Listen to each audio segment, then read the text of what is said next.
Hello everyone and welcome to GRLCS Week 1 Gold Capped Shadow Isles. I'm actually really excited at this. How about you? It's going to be really fun. Okay. My name is Noah Sirene Hassoun and I am joined by Connor Charging Badger OP Matthews. That is such a long name. Well, okay. I told you could just say Badger. But... It's fine.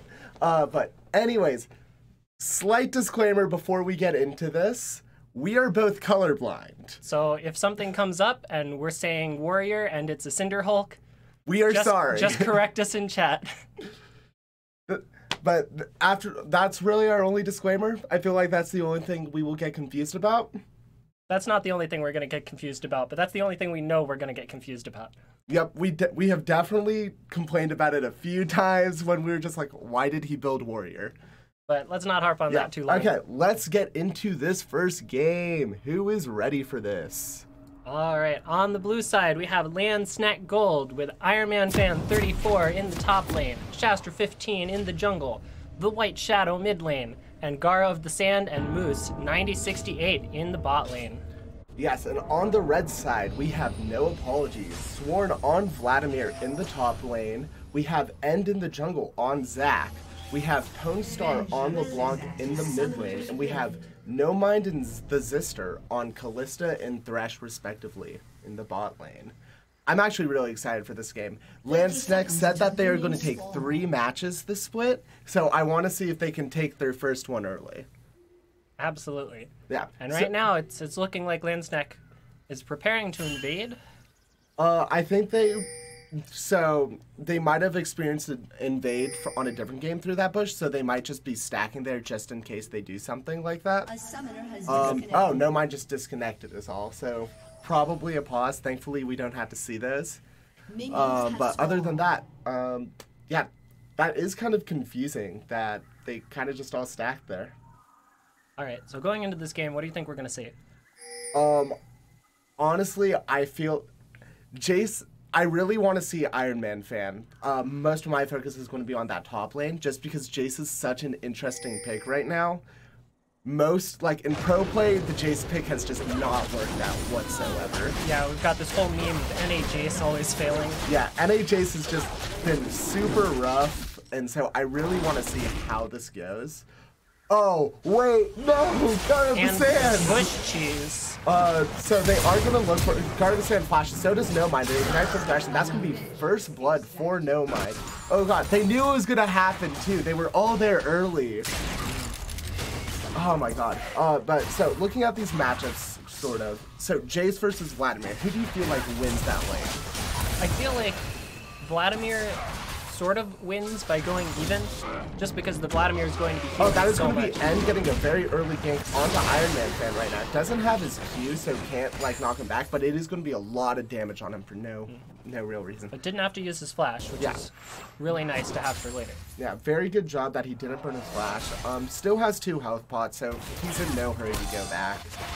Absolutely. Yeah. Continuing on some matchups, looking at mid here. The LeBlanc definitely packs a lot of damage and zoning potential on the Swain, just because she can go in very easily. But at the same time, Swain just does have so much sustain in that lane with the Never Move, with the Eye of Sauron, as I don't know actually what it's called. So, but it just has so much versatility in healing you, so. Also, it does look like End was able to steal Shaster's blue buff, which is going to be huge for them because that is going to be the Leona engage onto No Mind. That's going to be the hook from the Zister onto Moose, and he's going to take a bit of damage, but not enough to warrant how much damage he got onto No Mind. So, very good trade by Landsnack right now. Definitely a big chunk of damage, but the Doran shield on Callista starting to heal up with that extra HP regen. Yeah, for sure. So, looking at this bot lane, how do you think this is going to go? So, this should be an explosive bot lane in one direction, but I can't exactly tell you which one it's going to be yet. With the pressure of the Leona and the early damage of Sivir's Q, and the fact that Sivir likes to stack AD early, they're going to have a lot of damage with a good amount of lockdown, and the Sivir is very safe from the Thresh hooks, so probably won't get interrupted with spell shields. Yeah. On the other hand, Callista does so much damage early with the Ren stacks. Getting to attack so many times with the lethal tempo. Definitely a lot of damage, and can wait out the Leona's extra defensive stats on her W, I believe. Yeah, for sure. So it's definitely going to be interesting. But it does look like Sephirani is coming in for a game. Sister able to play use the legs. He is going to flash, and No Apologies is going to get out with really no damage on them, but a flash used. Oh, No Mind also used his heal. Those are some big cooldowns. Yeah. So once Shastra gets his level 6, gets his ult, definitely going to be looking to come bot again. Yeah. so just looking at this right now, End kind of has just a slight jungle lead right now. Had that level advantage for event and had that camp above Shasta. That extra buff is definitely helping. Yeah, stealing that extra buff definitely helped out. It does look like End's looking for a gank onto the White Shadow. Misses the E, so isn't going to be able to do much. The White Shadow flashed. I don't feel like he had to. It's usually good to flash there in case you get chained by the LeBlanc, I would say. It's definitely an understandable flash. I mean, yeah, but it was a bit preemptive. Guard of the Sand, using that Sivir pick, using that spell shield is so well to just counter the Ziska as much as possible. Meanwhile, Shasta is looking for a lane go. Misses the flash E onto No Mind, and they're just going to get out with Moose's flash down. They are... Yeah, no sums used. Yeah, Landsnake is investing a lot of resources right now into this bot lane. They really need bot lane to get ahead because Swain is going to have a very tough lane, even if he does sustain through it. And then, of course, top lane is so far away from where a lot of the power is, and it's definitely very difficult to gank Vladimir because he can just pull away. Yeah, the Sanguine Pool is such a good ability to get out of a lot of damage and most ganks. So it's definitely going to be interesting to see how Landsnack approaches this bot lane. Just because it's not this bot lane, this top lane. Just because Jace is such an interesting champion right now, just because sometimes he doesn't have a lot of, like, he just isn't a very good champion sometimes, but at other times he's just so good. So it's definitely going to be interesting to see what they do with this. Alright, and we see that No Apologies has a very slight gold lead right now, most of that stemming from the first blood on the Callista. Yeah, for sure. Ponstar catching out Shasta right now. Shasta flashing away. Misses the ultimate E, and was backing out of it, but is now going to engage. That's going to be Ignite, and that's going to be Shasta going down to Ponstar.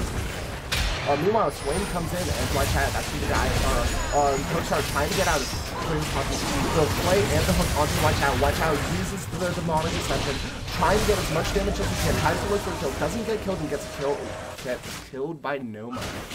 And LeBlanc made it out. Yeah, very good play by No Apologies, able to get 2 for nothing and the ability to steal this red buff. They might put it on No Mind. Honestly, that wouldn't be a bad call putting it on No Mind. Although Shaster's here right now, No Mind does get it. No Mind flashes in, Shaster trying to walk out, gets hit by the hook by the Zister. That is going to be Shaster going down. Very nicely done. Yeah, No Mind is super scary right now. 3 kills, a red buff, 50.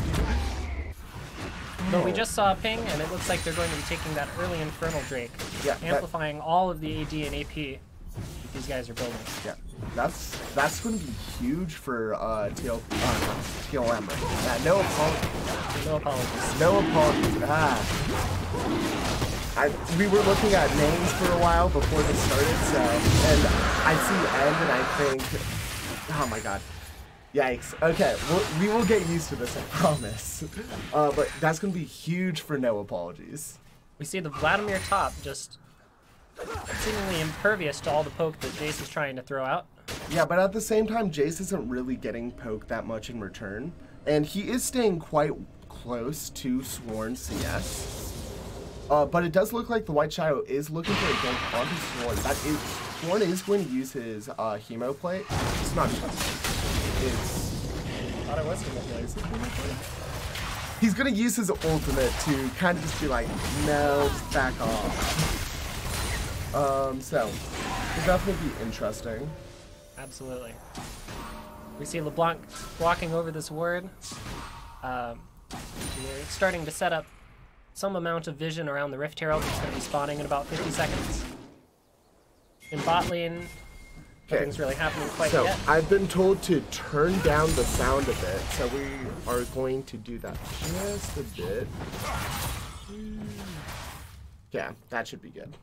Did we want to turn down our voice volume? No, it was the game volume, because we were getting drowned out. Alright, so first back just came in for Jace top. He's got 2 components of his Yomu's Ghost Blade.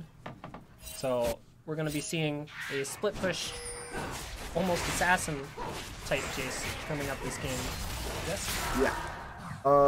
Yeah, it'll definitely be interesting to see what they... I feel like just Jace doesn't go well with their team.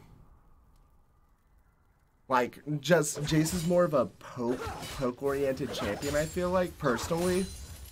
Yeah, Jace has two really good modes, both split push and siege. He's not necessarily the biggest team fight champion. Yeah, and it did look like they were kind of drafting a team fight, but that is going to be missing his E onto the White Shadow. Although, I guess the White Shadow gets some of his Demonic Ascension stacks back, his soul stack. Poes are doing a lot of damage, though, with just a quick burst. A couple more times with that, and he'll be able to win the fight, I'd feel like. It's very weird with Swain, just because of how well he regens health. Once the LeBlanc has her Ludens and Morellonomicon, then I can definitely see both Gara and White Shadow getting popped, and Iron Man. Oh yeah, it's definitely going to be interesting. So Callista is extremely big right now. 3 kills, up in CS by like 8. Not very important comparatively, but those 3 early kills were just huge for them. Absolutely, and we see the 650 gold bounty on the Callista, which means that Landsneck is probably looking for this kill to try to get that amount of money back. Yeah, for sure. Swarm doing... Oh, that is a lot of damage for just 1 Q, given it was the empowered one. Vladimir does a lot of damage, and healing is amplified on champions, so it's going to make it very hard for the Jace, who hasn't been terribly lane dominant. Yeah, for sure. Which usually Jace is considered to be one of those like lane dominant champions, especially like if you play him in the mid lane, like I've seen a few times. So it's definitely going to be interesting to see. He's definitely very strong in the mid. And coming into the game over the White Shadow is going to flash away from N's ultimate though. Excellently so no done. abduction. And White Shadow's teleport is almost back up, so if he does decide he needs to take it back, he can teleport right back to lane here. Yeah. Posts are missing some CS, but nothing too big. It does look like Sword is going to try and go into the kill, but it's taking a lot of damage. Singling pull coming out right now. Iron Man fan is about to get hit by the Hemo Plate. Sword just healed all of that up, and Iron Man fan had to get out of that. Big chunks of damage. Got to collapse mid here from the tower platings. That is going to be a really good Sejuani ult, but it isn't going to do much because of no mic. Crystal pulling back the Thresh, saving him from the tower and from Sejuani ult. Yeah, for sure. Very nicely done. It does look like, that is going to be the hook onto Sejuani right now, and coming in, doesn't have the abduction available, but the White Shadow caught the Demonic Ascension, but doesn't help him. He does go down. Swarm, though, getting extremely low, but Iron Man fan is not going to go in for the kill. If Sivir wasn't pushing so hard bot, then that would be just a lot of plates mid. Oh, for sure. No apologies. But just looking at it right now, no apologies is up 3.5k gold right now, and it's not like Landsneck can do anything about it right now. And with the Infernal just coming up, all the dragons look the same in the upper left. With a Cloud coming up, the advantage that No Apologies has gotten is giving them plenty of priority to go take this. Yeah. It does look like Pomestar knows about this red buff being taken, though, so he is trying to keep Shafter from taking it as much as possible. But it does look like this dragon is going to be going to No Apologies. The Patrick is extremely good for them, allowing them to try to keep up with the Sivir ultimate. Absolutely. Also, they have 2 control wards in the same bush.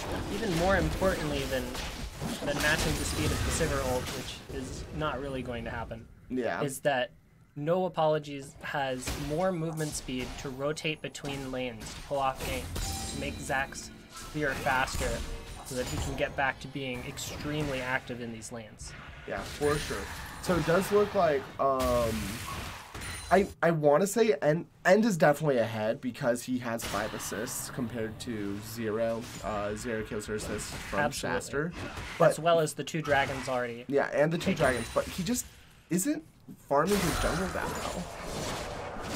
Well, he's still farming relatively better compared to his opponent, which in a lot of cases, if you're matching farm and being extremely active and getting your lanes kills, you see Callista having 4 kills now and LeBlanc having 2. Multiple shutdowns on the board is really big. Yeah, for sure. It's just, yeah, like for me when I first, like, it's interesting to see, just because Shasta has spent so much time in that bot lane, like, Yes. and it just didn't pan out for him. It was just not worth your investment. Absolutely. And I really like the decision on N's part to be very present in mid and bot.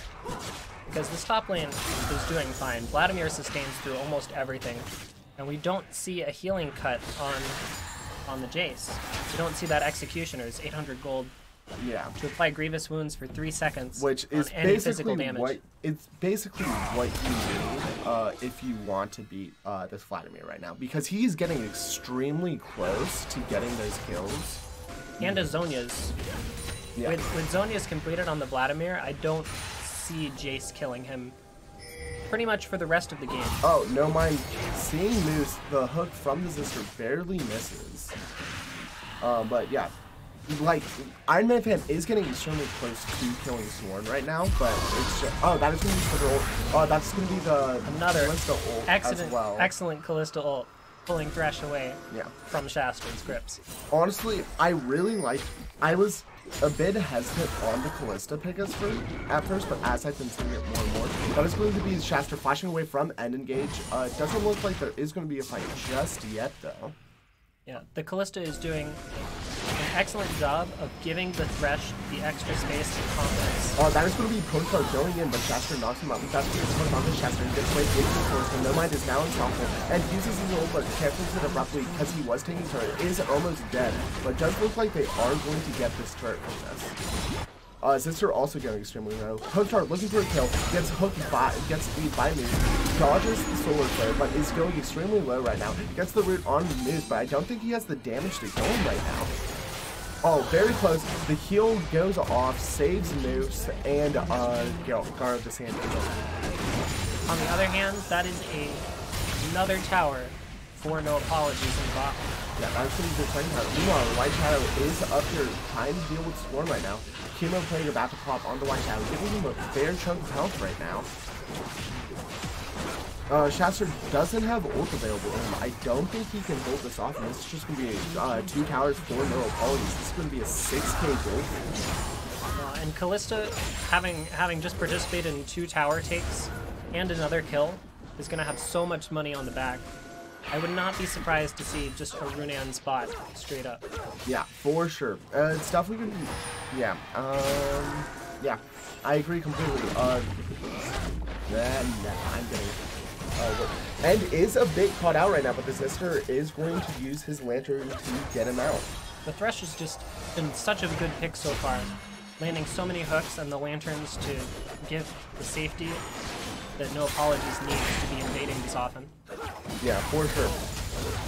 It's Landscape did like if Shastra hadn't spent so much time in that bot lane, I feel like Landscape would have been doing a bit better. But that is going to be a fight coming out. Torn uses the same pool, but he is in between 5 members, has a flashpoint. But that's going to be the ultimate from Senwani, and that's going to be the kill onto Sworn.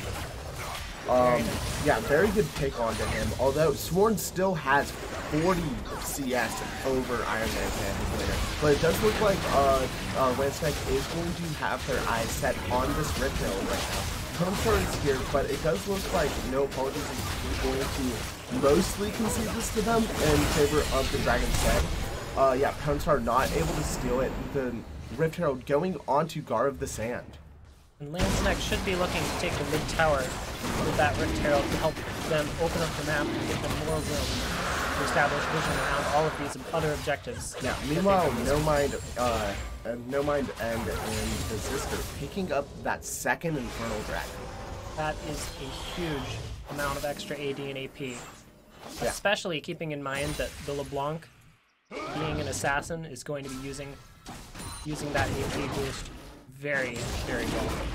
Yeah, it's definitely going to be, yeah, that Callista is huge right now as well. 5-0-1, 1,000 gold bounty, 152 CS compared to his 135 CS for his laner. So that Callista is going to be extremely scary right now, especially as now that she has her ruins. Absolutely. So. And with 1,000 gold shutdown, Callista's going to be a that is going to be Ed missing his team right now. Ducks 2 members of Landscape. That is going to be the Solar Player setting up No Mind. No Mind ending up killing Swing, going in for Moose now. Sister picking up the kill on Moose. Guard the Sand trying to get the Sister right now. Looking at Pone Star now. It's not getting attacked by No Mind, and that is just going to be a 2 for 0 for that's going to be the Chemo Plate from Sworn right now. Shaster doing extremely low right now. Chemo Plate doesn't kill him though. That's going to be the ult from Sepawani getting onto the Sister and killing him. Very nice punish by Shaster on the overextend. Yeah. Sworn also going, almost getting Shaster, getting so close, him living with maybe 100 health. Absolutely. But so Vladimir is also at 2 items now. Yeah, that's... so he's starting to do a lot of damage. You see maybe even a Shirelli's Revelry. That is going to be N getting the knockup on the Shaster, but he's going to have a flash right now. No Mind hiding backwards with his passive right now. That is going to be N going down into his passive though. This is his first time I believe his passive proc, but it does look like he is going to come back up, going to try and kill for N for No Mind as much as possible. No Mind is going to pick up the kill onto Moose. The range just does so much damage when Callista gets to attack in those extended fights. Yeah. Moose has so many. Now that is going to be the never move onto No Mind. No Mind has to flash away, getting extremely low. Demonic Ascension is not available right now. But No Apologies has managed to take both outer turrets, bot and mid, and 1 top, which means that they should have almost full control. That is going to be Jace and Shaster going onto Sworn right now. He does have his Zhonya's available. I wouldn't be surprised. Chemo Plague is not available. Sanguine is also not available right now. That means Sworn might be going down here, and he goes down to Sepawani. Yeah, really good pick by Landscape. That's going to be the Solar Player onto Ed, and getting stunned up, and the White Shadow is going to pick up the kill. A very quick kill. Yeah. Landsnake is definitely not lacking damage, but it's just going to be very difficult. Rift Herald also blew off by Guard of the Sand in a very ambitious spot, but able to get it off nonetheless, but I don't think it's going to even get it off. That is going to be Moose engaging onto the Sister. Sister going extremely low. No Mind ulting him in, trying to get a knockup. Misses everyone. But No Mind gets stunned up by Sepawani. That's going to be the 1,000 gold shutdown for Guard of the Stand. That is huge. Also, Rift Herald got a charge. Rift Herald did get a charge. Demonic Assumption used to kind of clear the wave because it was constrained by Guard of the Stand might be able to burst down the tower with the rest of his team, but it doesn't look like it. There's just not enough minions right now for Guard to get to auto attack. For sure, but that was huge for Guard of the Stand to get. He just got a 1,000 gold bounty with the kill of Callista. That might just put Landscape back on the map. Definitely. And with the changes to bounties that got implemented fairly recently, since you can only collect 1,000 gold worth of bounties at a time, Callista still has 750 more gold left on her. Yeah, for sure. Yeah, it's just huge how much gold No Mind had over Guard of the Sand. Even though now it's a lot smaller with that 1,000 gold, it's still fairly big. Absolutely. And we see Sivir on 2 items now, the Phantom Dancer helping to keep her safe. So Gara should feel a lot better going into fights to be able to auto-attack the front line and get the bouncing blades onto the back. Yeah. Yeah, it'll definitely be interesting, but Guard of the Sand also, Sivir. Let's just talk about Sivir. 9.3, very good at clearing waves again. It really is the ADC crit item changes that are helping so much. That's going to be all the huge burst on the Moose. Zister getting the kill with his hook. But now Sworn is a bit by himself, but Shaster has to just back out. Yeah, his team wasn't there. This is going to be a 3rd Infernal Drake for No Apologies. That is absolutely devastating. That's 24% increase now? Something like that. 24% increase to AD and AP. Yeah, it's... Oh my god, that is huge for No Apologies. And it does look like they have their eyes set on this Baron. Landscape will know when they get there because they do have a controller there, but they're just going to start it anyways. They don't care. Ornstein is just insanely good at taking Barons because Jace is on his way right now. Iron Man's trying to do what he can to stall it out, but they're just taking it like not actually not that fast, but they're taking it. Well, the rend hasn't happened yet. Yeah, once the rend happens, that's like a solid game day at this point. More like that is going to be a successful angle. No Mind is caught out. No Mind goes down. White Tower going extremely low right now. Zister also going low. The induction takes 3, but it's not going to do much and goes down. Sworn right now in the middle of this, trying to get something out of it. Kills Moose, but now has the Zonian. That's going to be the flash. Sworn trying to get out as best as he can. Uses the Q, but isn't healing as much as he needs to. Sworn goes down. Garvestan able to survive that. That is going to be a 4-for-1. That is huge for Landsnap. Very ambitious Baron play. Yeah, especially because they didn't take the control ward away before starting it. Definitely makes baiting a fight there a lot harder. Yeah, like they just weren't expecting them to get there so fast because they were all in the bot lane or in the top lane, and they just didn't take Baron that fast. But that is going to be so much gold going into Landsnap right now. There's still a 7k gold deficit, but still, that is so big for them. And they get that turret as well. Absolutely, and with only 1 Baron buff remaining on the LeBlanc, on Cone Star, LeBlanc is definitely okay in a side lane, but definitely not the person that you would be wanting to split off in your 4-1. Yeah, that is very true. But the Baron buff still allows them to siege this turret fairly well. So, but that is going to be some damage. Solitaire going out, missing everyone, and getting a knockup onto Moose as well as the Hunt. Moose just got CC chained to death, and that's going to be Moose dying as well as the turret.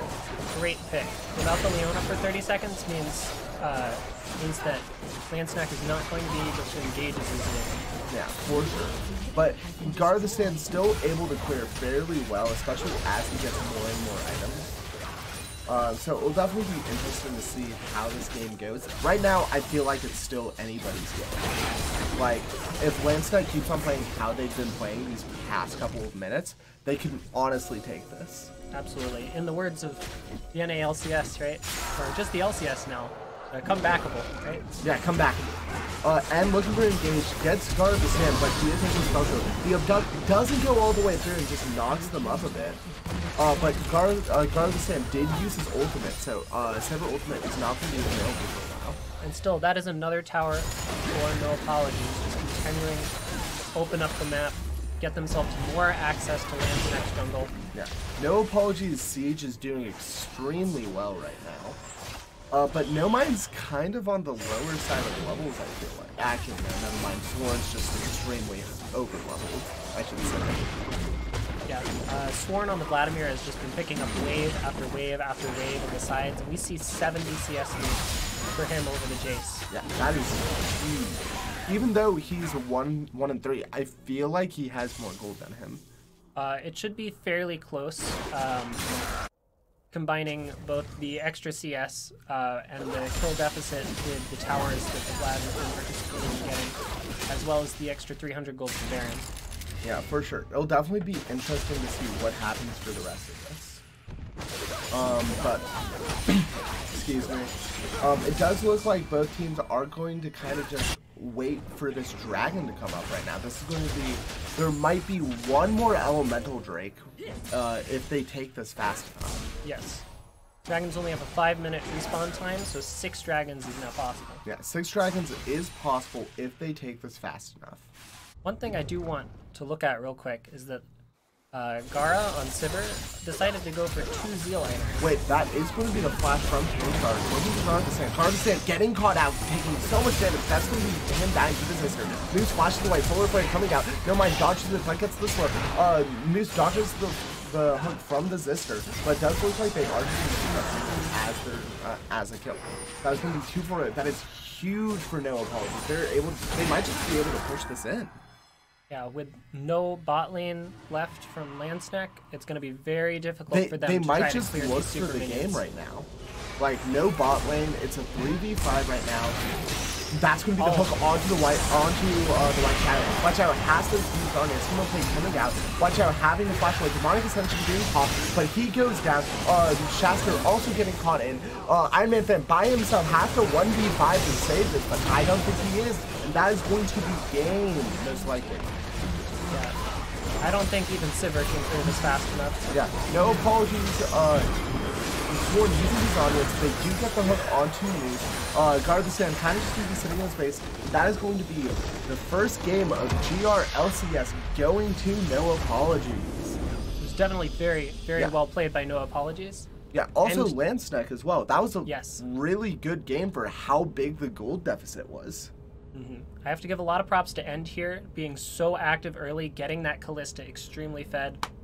Okay, so before we we take our 5-minute break, so we do have a anonymous beneficiary giving the MVP of each week a mystery skin or some sort of skin. So in this game, who do you think was the MVP? I would definitely. Oh, that's a difficult one. Callista did so much damage floating around, but End really enabled the entire map. So in my opinion, I would give it to End. I would also give it to End. End just did so well keeping both his mid lane and his bot lane ahead. Meanwhile, like, Nomai did absolutely amazing. Like, he got super fed, but End was just able to enable everyone. And the sister as well, also being very good at enabling people as well. A lot of good hooks coming out. Yeah, so many good hooks. So that's honestly so tricky, but I'd have to give it to End for right now. All right. Yeah. So we are going to be taking a 5-minute break. We will be back shortly with game 2. So don't go anywhere.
Hello and welcome back to welcome back to GRLCS Week 1 Gold Capped. We got our next. This is really uncomfortable. Keep going. For our next game coming up, we've got SEAL Team 6 versus Tastes Like Armageddon. So let us get into that right now. Where's the button? There it is. All right, on the blue side, we have SEAL Team 6. Alarcion on Renekton in the top lane. I'm Heimel on Jarvan the 4th in the jungle. Jobero on LeBlanc in mid lane. And Paladin and the Albinosaur on Tristana and Braum in bot. Yes, and on the red side, we have Toe Knuckles in the top lane. Panther, 5-5-3-2-1-2. On Amumu, we have Seymour on Swain in the mid lane. And in the bot lane, we have GSM Levi's and Silver Spade 10 on Kai'Sa and Morgana, respectively. Looking at this right now, we already do have an early game invade. Albinosaur getting hit by the Nevermove right now. And that's just going to be first blood going over to Levi's. Oh, God. That extra 400 gold on the Kai'Sa early is going to mean probably an extra longsword, or I don't even know what the what you would want to get here. Yo, control ward. Control ward's always nice. Control ward and boots. That's honestly really good. The boots are gonna help with dodging the Braum Qs from the Albinosaur. Yeah. So we are seeing a lot of Swains and LeBlancs today. In this I haven't lane. personally been seeing a lot of Swains, but I guess well, it's today. Today, yes. Like, I don't know about you. I didn't play any games before coming here, so this is all I've watched. So, just a lot of Swains, a lot of LeBlancs. If we don't see him in the next 3 games after this, I'm going to be very disappointed. Well, I mean, you would be disappointed anyway, because you absolutely love playing Swain. Anyway, LeBlanc seems to be a very powerful pick. Definitely because she has so much damage and so much mobility. Makes her both very safe and very offensively minded. Yeah, for sure. Also, Wing Nation, thank you so much for posting that. It is absolutely the best. Okay, continuing on, that is going to be Silver Spade landing the Q onto Paladin. So, let's talk about this for a bit. Toe Knuckles, mid laner last season, top laner this season. How do you feel about that? Well, I don't know Toe Knuckles personally, so I can't really say if that was. Oh, wait, that is going to be Paladin getting the engage onto Levi's right now. Bunk is, that is going to be the type of flash and heal. Levi's going pretty low, honestly. It does look like Amumu is near this bot lane right now. He might look for a gank. No, he's just going to take the scuttle and walk away. Paladin's also very low, and SEAL Team 6 is kind of pushed in. Yeah, so it's definitely interesting, but it doesn't look like Panther is in right now, at least. Okay, so going back to Toe Knuckles, especially in this matchup at least, I definitely like the Trundle pick. You have your pillar to help get you away from the Renekton. Very nice dodge by the Albinosaur. You have your pillar to help deal with some of Renekton's dashes, and of course you steal tank stats and attack damage with your ult. Yeah, for sure. It's definitely going to be interesting to see how Alarcion plays into this. Alarcion normally known for playing the big tank games. Yeah. So seeing him on a carry like Renekton, he sometimes plays Irelia and sometimes plays Kled. It's definitely and Gnar. It's definitely interesting to see him on a champion that isn't like just a big tank. So I definitely want to see what happens in this top lane. This is also Toe Knuckles' top debut after, I believe, 2 splits. So it's definitely going to be interesting to see what happens. See the chains land from LeBlanc, doing a nice chunk of damage onto Seymour. Yeah, for sure. But it does look like Paladin is going to be taking a bit of poke damage, trying to get the CS right now. So looking at this bot lane, because you are our bot lane expert in the 2 of us, how do you think how do you feel like this bot lane gets? Well, it's really going to depend a lot on Silver Spade, in my opinion. If Silver Spade... Wait, Jobero might be picking up a kill right now. That is going to be the Ignite. The Ignite comes out just a second too late to not deny the healing. But Jobero is able to pick up the kill onto Seymour. Very nicely done, waiting out on the chains to make sure that they would hit. Yeah, for sure. So, yeah, continue on with the bot lane. So if Silver Spade can land a lot of Morgana bindings, a lot of the Qs, then it's going to be very easy for Levi's on the Kai'Sa to do a lot of damage. Because Kai'Sa's passive, which does progressively more damage, gets stacked by allied crowd control. So the Morgana is going to supply so much extra damage to the Kai'Sa, and it's going to make it very easy to pop Paladin. Okay. But that's assuming, what if it lands on the albino? Well, hopefully the Albinosaur can just put up the Braum Unbreakable and eat a lot of the damage. Yeah. So it does look like Panther is going to be able to clear this control ward. He might stay around bot side a bit. I don't know why. Is he just going for Dragon? No. He was just controlling it. So because we saw the jungle being so influential last game, do you think that one of these two junglers is going to be considerably more active than the other? Yes and no. Right now, Panther is soloing Dragon level 4 right now. Heimel has no clue. He's on the top side of the jungle right now. The SEAL Team 6 also just, like, their entire team in general has no clue. That is going to be Unbreakable with the dash coming out. It doesn't look like they're going to land anything on the Levi's, though. Albinosaur now taking a lot of damage right now. One more hit until Kai'Sa passive goes off. That is huge. Albinosaur taking tons of damage. That trade was definitely not worth it for them. And for anyone that doesn't know, Kai'Sa's passive has 5 stacks, and on the 5th stack deals damage based on the enemy's missing health. And that gets to be a lot of damage. Yeah. Especially when you're that low. It's definitely going to be quite a bit of damage when that comes in. That's a lot of damage. Yeah, for sure. But yeah, Kai'Sa just being able... So personally for me, I feel like Kai'Sa's slightly weaker after the crit buffs. Which doesn't make sense. Well, after the crit buffs, Kai'Sa's been building Infinity Edge into Ginsu's, which gives a very early Q upgrade, which is very strong. But you no longer get that early E upgrade, which is... That's true. That's what I used to play around a lot when I had Kai'Sa. So it's weirder for me to play it, at least. I still think that she feels really good to play, but it's definitely a lot harder to get ahead than it was previously. It does look like Jobero is going to be going in on Seymour. Doesn't get the E to proc off to get that extra damage. Lots of nice traits, though. The Swain can only heal up so quickly. Meanwhile, Toe Knuckles and Alarcion kind of just having a CS fest up here. They aren't even, like, hitting each other.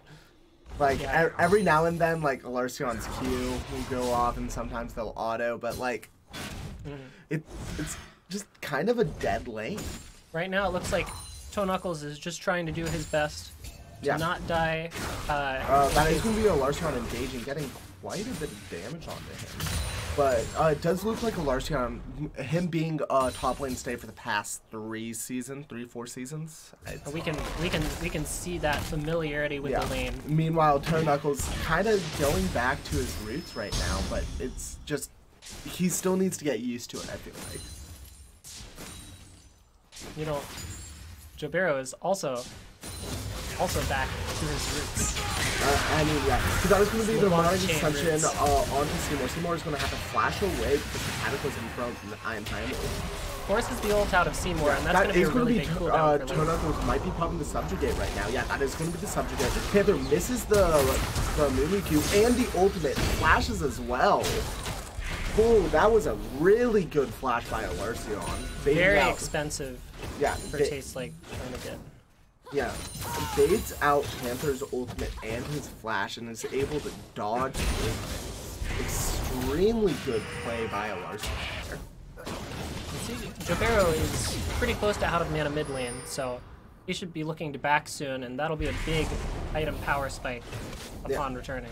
For sure. Right now, Jobero has about 1,300 gold. That can be, it does look like Amhamo is going to be able to steal the spread buff from Panther right now. But it does look like he's a big cut out. He doesn't, he doesn't flash anywhere, but is able to use his EQ combo to get out. Meanwhile, Panther's going extremely low right now. Might die. survives the Ignite with barely any health right now. Gerbero's kind of in trouble right now. Has no mana, but Alarcion's here to save the day. Ooh. Very, very nice play managing to get out, but unfortunately costing Heimel the splash. Yeah, for sure. But honestly, these teams are extremely well matched right now. Like, it's kind of boring to watch, but at the same time, there's been a lot of little skirmishes. Mm-hmm. I definitely like seeing Gerbero constantly being able to pressure Seymour on the Swain. Yeah, for sure. But like, just both teams respecting each other. Toe Knuckles, Panther, Levi, Silver Spade, all being mainstays. I believe Seymour as well played last split. I can't remember off the top of my head. I don't believe he was in my division, so I don't remember. I can't remember off the top of my head. But we've got lots of little farm leads for the various laners. We see Alarcion up 30 farm in top lane, Heimel up about 15 in the jungle, but on the other side, Levi is up a solid 12 or so in bot. Yeah, and so I feel like there's not been really any ganks besides Panther's gank. Like, there's been that one gank I'm Heimel did in the mid lane with the Cataclysm, but and then there was Panther's top lane gank, but that was it. A lot of the fights have just been jungle skirmishes looking to steal things, and there is an Infernal. Oh, that is going to be the key from Panther's early game. That is also going to be Panther's good. Heimel is here though to knock up Silver Spade, but that is going to be more violent, isn't it? Cataclysm tapping Paladin a bit, but Paladin is going to be able to pick up the kill on Panther. Meanwhile, Levi's picked up the kill onto Albino. Gerbero picking up the kill on Silver Spade as well. I'm Heimel trying to get out as well as Gerbero. Gerbero gets hit by the Never Move. Gerbero trying to do something, uses his LeBlanc maneuvering to get out though. LeBlanc is just so safe. Is he out yet? With multiple dashes. Is he out yet? He is very much in deep enemy jungle. So, Never Move misses. Gerbero is going to go behind the turret. Oh, he's going for an execute. Executed. Very nicely done. I don't Not think giving he over needed any gold. I don't think so either. I think he could have just gone out through the top side. Well, they forgot about him at that point. They just wanted this dragon, which the TLM does secure the Infernal Dragon. And that's going to be a lot of extra damage for this Kaisa, helping to get that Q upgrade even earlier. Yeah, for sure. Meanwhile, Panther, Noglin might give up the blue buff. No, not going to give up the blue buff to his mid laner. Swain, also really low on mana right now, has to back off. So that blue buff definitely would have been helpful. Paladin has caught up on farm too. Is very close on gold at this point. Yeah. And as soon as you finish that first item on the Tristana, your bombs start doing so much damage. And since you have the auto attack speed steroid built into your kit on the Q, it's going to mean a lot of damage to the single target and a lot of damage to towers. Yeah.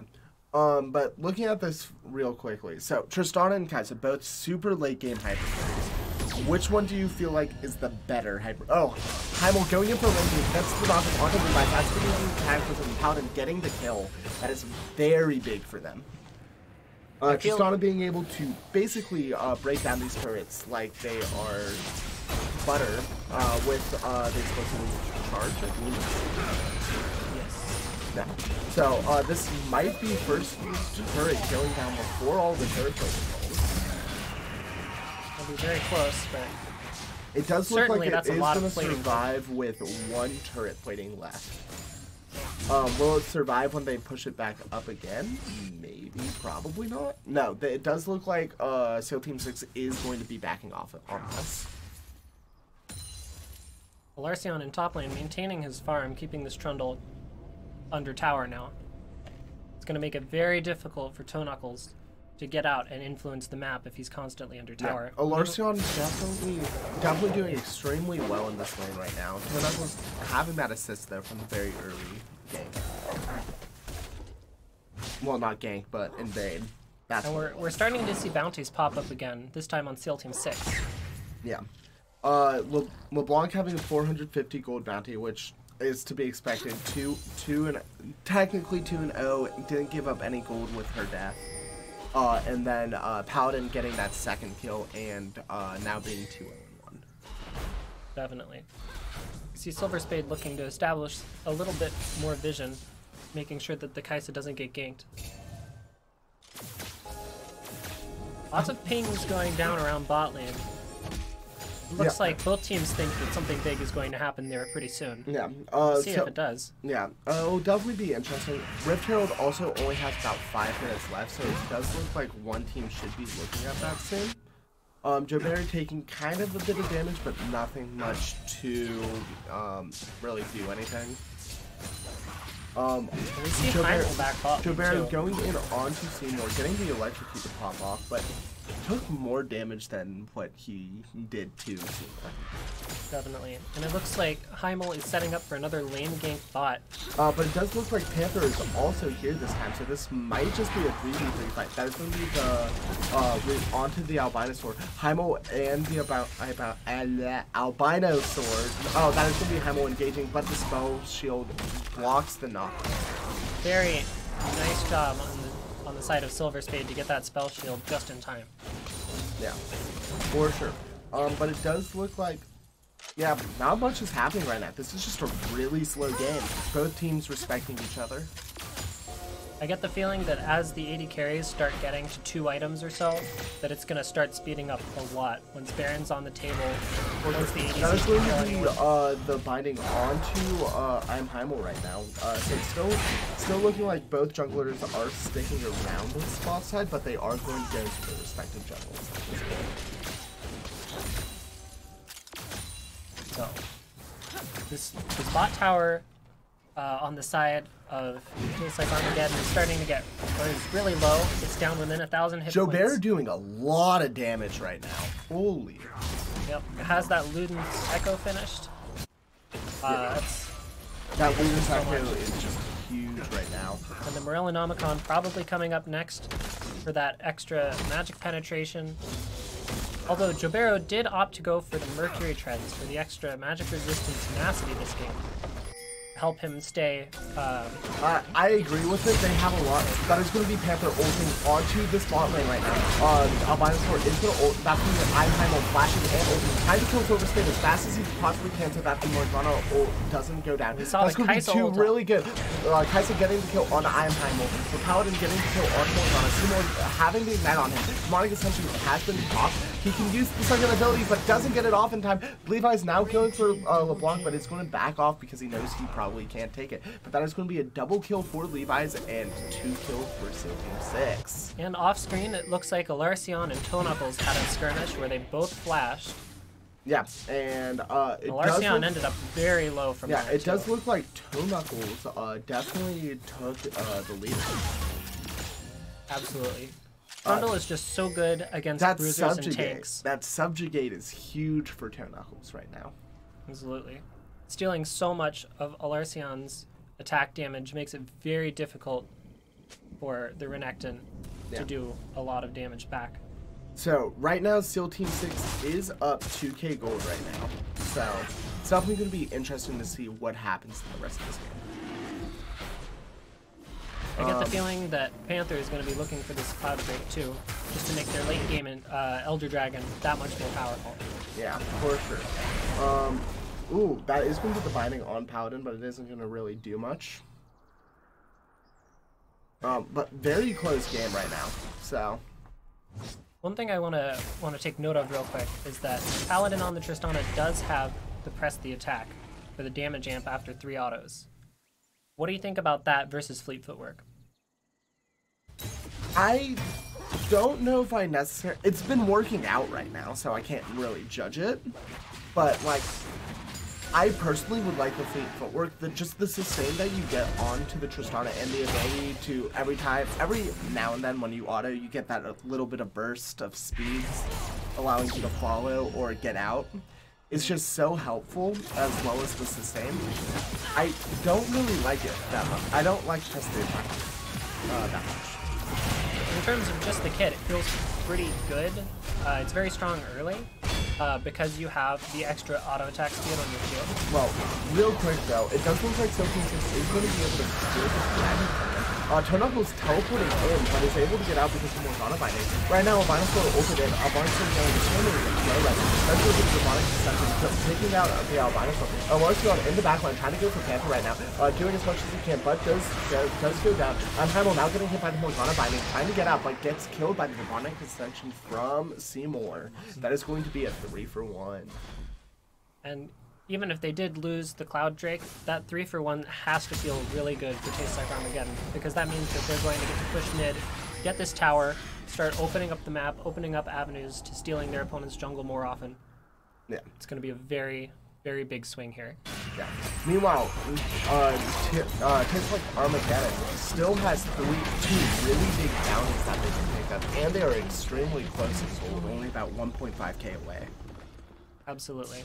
So and with these towers going down, the amount of gold that the Tastes Like Armageddon is going to get to start stealing away from Seal Team 6, that Heimel and that Paladin are not going to get off the jungle. Seymour getting hit by the Albinosaur here. It does look like they're trying to stun him up, but Jobert just decides to get out and not do anything. Panther also extremely low in his own jungle right now. Alright. So Baron is up. We are at 21 minutes. Yeah. So both teams should be keeping a constant eye on this. Yeah, no one decided to pick up Rift Baron right now. So it's definitely going to be interesting. Well, not really interesting, but it's definitely an interesting choice because there was ample times where you could have picked it up. So. Definitely. But as a jungler, there's always that fear that the other jungler is going to be bought while you're trying to do Rift Herald. Yeah. Get that snowballing, get the first tower. I mean, first tower was already taken.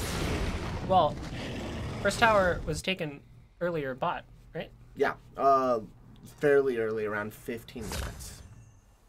So because Heimel was there for so long. Alright, so this mid tower is starting to get pretty low. We can probably see Paladin walk up and get a full bomb charge off on it to finish that off.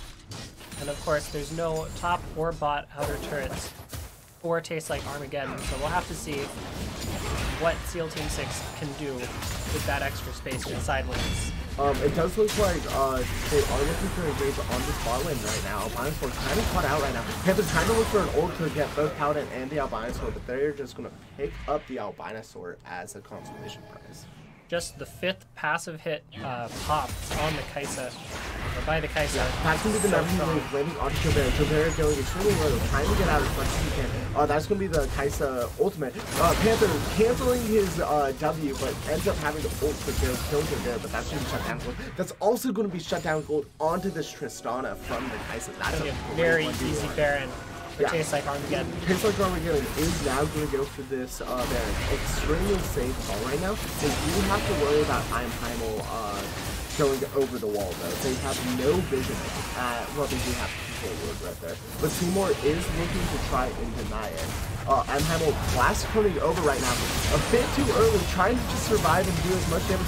Steals the Baron with his smite. That's going to be 2 Barons for the SEAL Team 6 for them. Baron That's buff huge. on both Albinosaur and Alarcion feels really good. Heimel's definitely has to be congratulating himself after that. Yeah, Heimel must be extremely happy about that right now.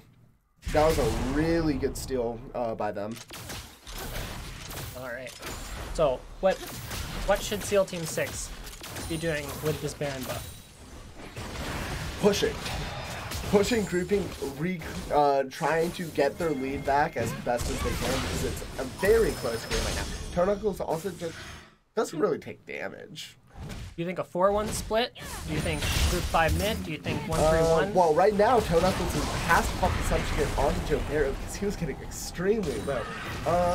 I would say a 4-1, mostly because Alarcion is one of the people with the Baron buff right now. Absolutely. So it'll definitely be interesting to see what SEAL Team 6 decides to do, though. Alright, looking at summoners, with Jobero's Splash coming up in the next 20 seconds or so, everyone on SEAL Team 6 is going to have flashes. Yeah. But it does look like SEAL Team 6 does have their eyes on this dragon. Gonna be a lot of damage coming in on the Amumu, but he gets it right in the center of everybody. Snares, roots. Peppi's getting caught out real quick. Going extremely well. Albinosaur is autoing him. Ignite does take him down from the Albinosaur's ult does take him down. And Levi's managed to ult onto Primal on the side and take him out. But it does look like TOM is going to be able to pick up this mountain dragon. They are trying to slowly reclaim that lead that they had so early on. But they are about to take gold behind. Toadoggy just takes no damage but has to flash away because Jabera is up here now. Alarcion not really doing anything to him. That Randuin's Omen and this Ninja Tabby doing extremely well. The Albinosaur is heading top, so it looks like they're going to try to be getting this tower. Or just backing off. Big rotation from Tastes Like Armageddon up closer to the top side to help protect Toe Knuckles. So we're gonna play a game real quick. All right, I love games. Does Heimel have Warrior or Cinderhulk? Oh no. Well, knowing that it's Jarvan, my guess would be Warrior, but with the Titanic, it's making me really second guess myself. But I'm gonna go with Warrior. Okay. It's Warrior. It is Warrior. Yay! All right. I had no clue what it was, and I was also confused by the Titanic, and that's why I was asking. Larson getting the stun onto Toe Knuckles, but Toe Knuckles using the Pillar of Ice to get him away from him. All right. The Amumu is starting to get really big though, getting to stack lots of armor. Although that's going to leave him very squishy to Jabero on the LeBlanc. Yeah. Yeah, it's definitely going to be interesting.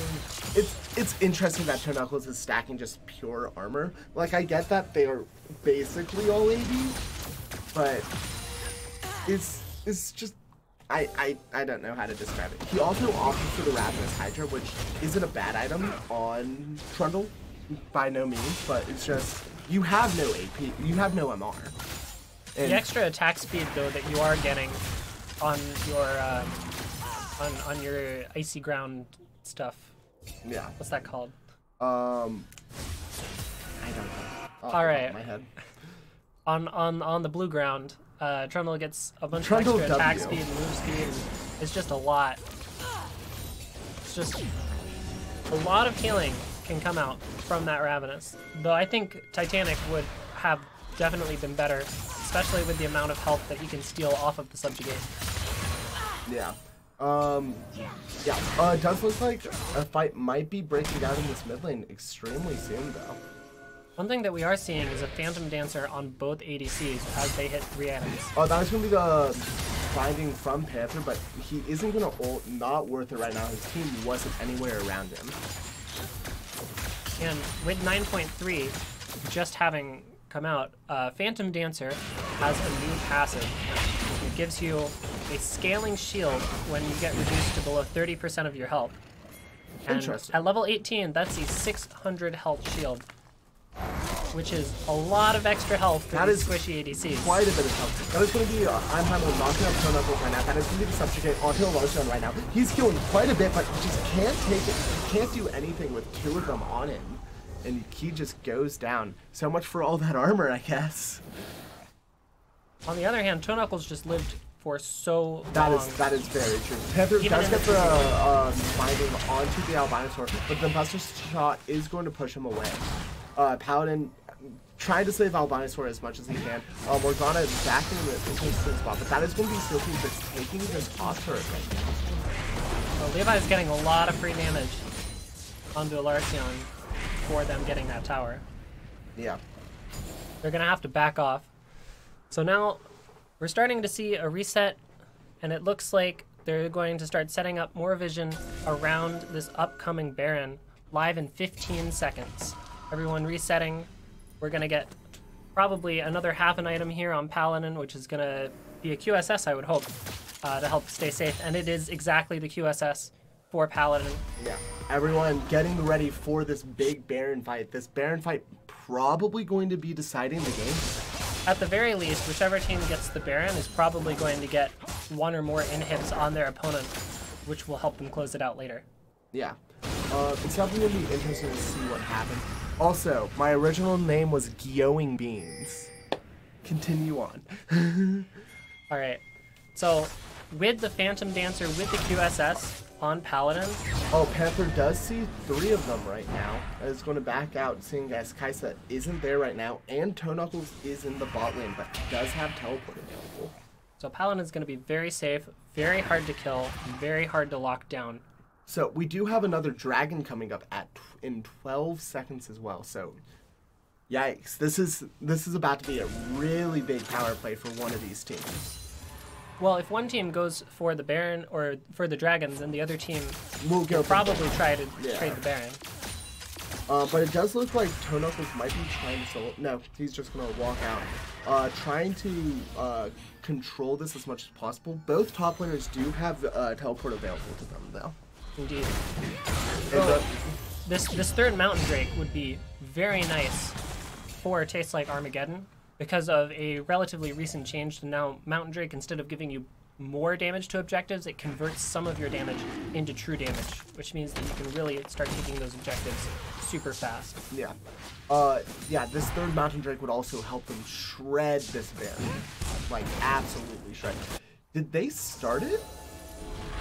Because Paladin's at half health. Well, was at half health.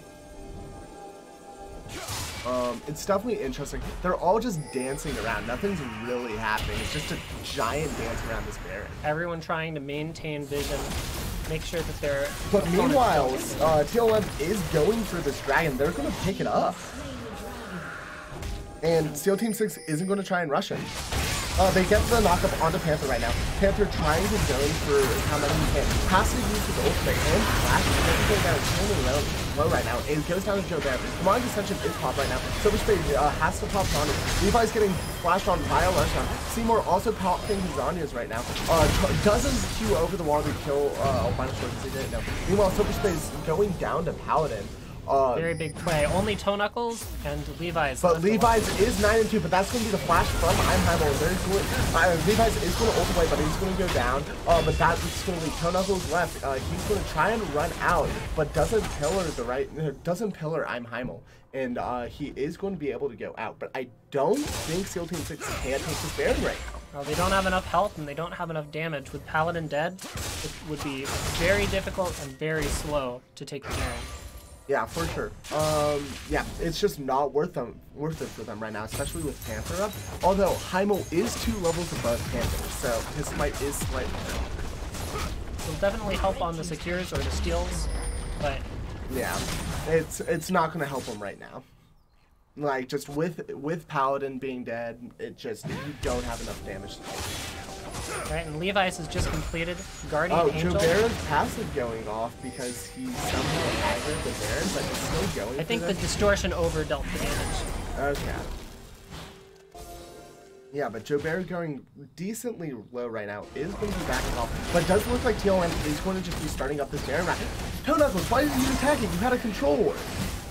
Attacking wards that can't give vision while they're getting attacked, so a lot of times it is better. Levi's just trying to stack his gemstones right now.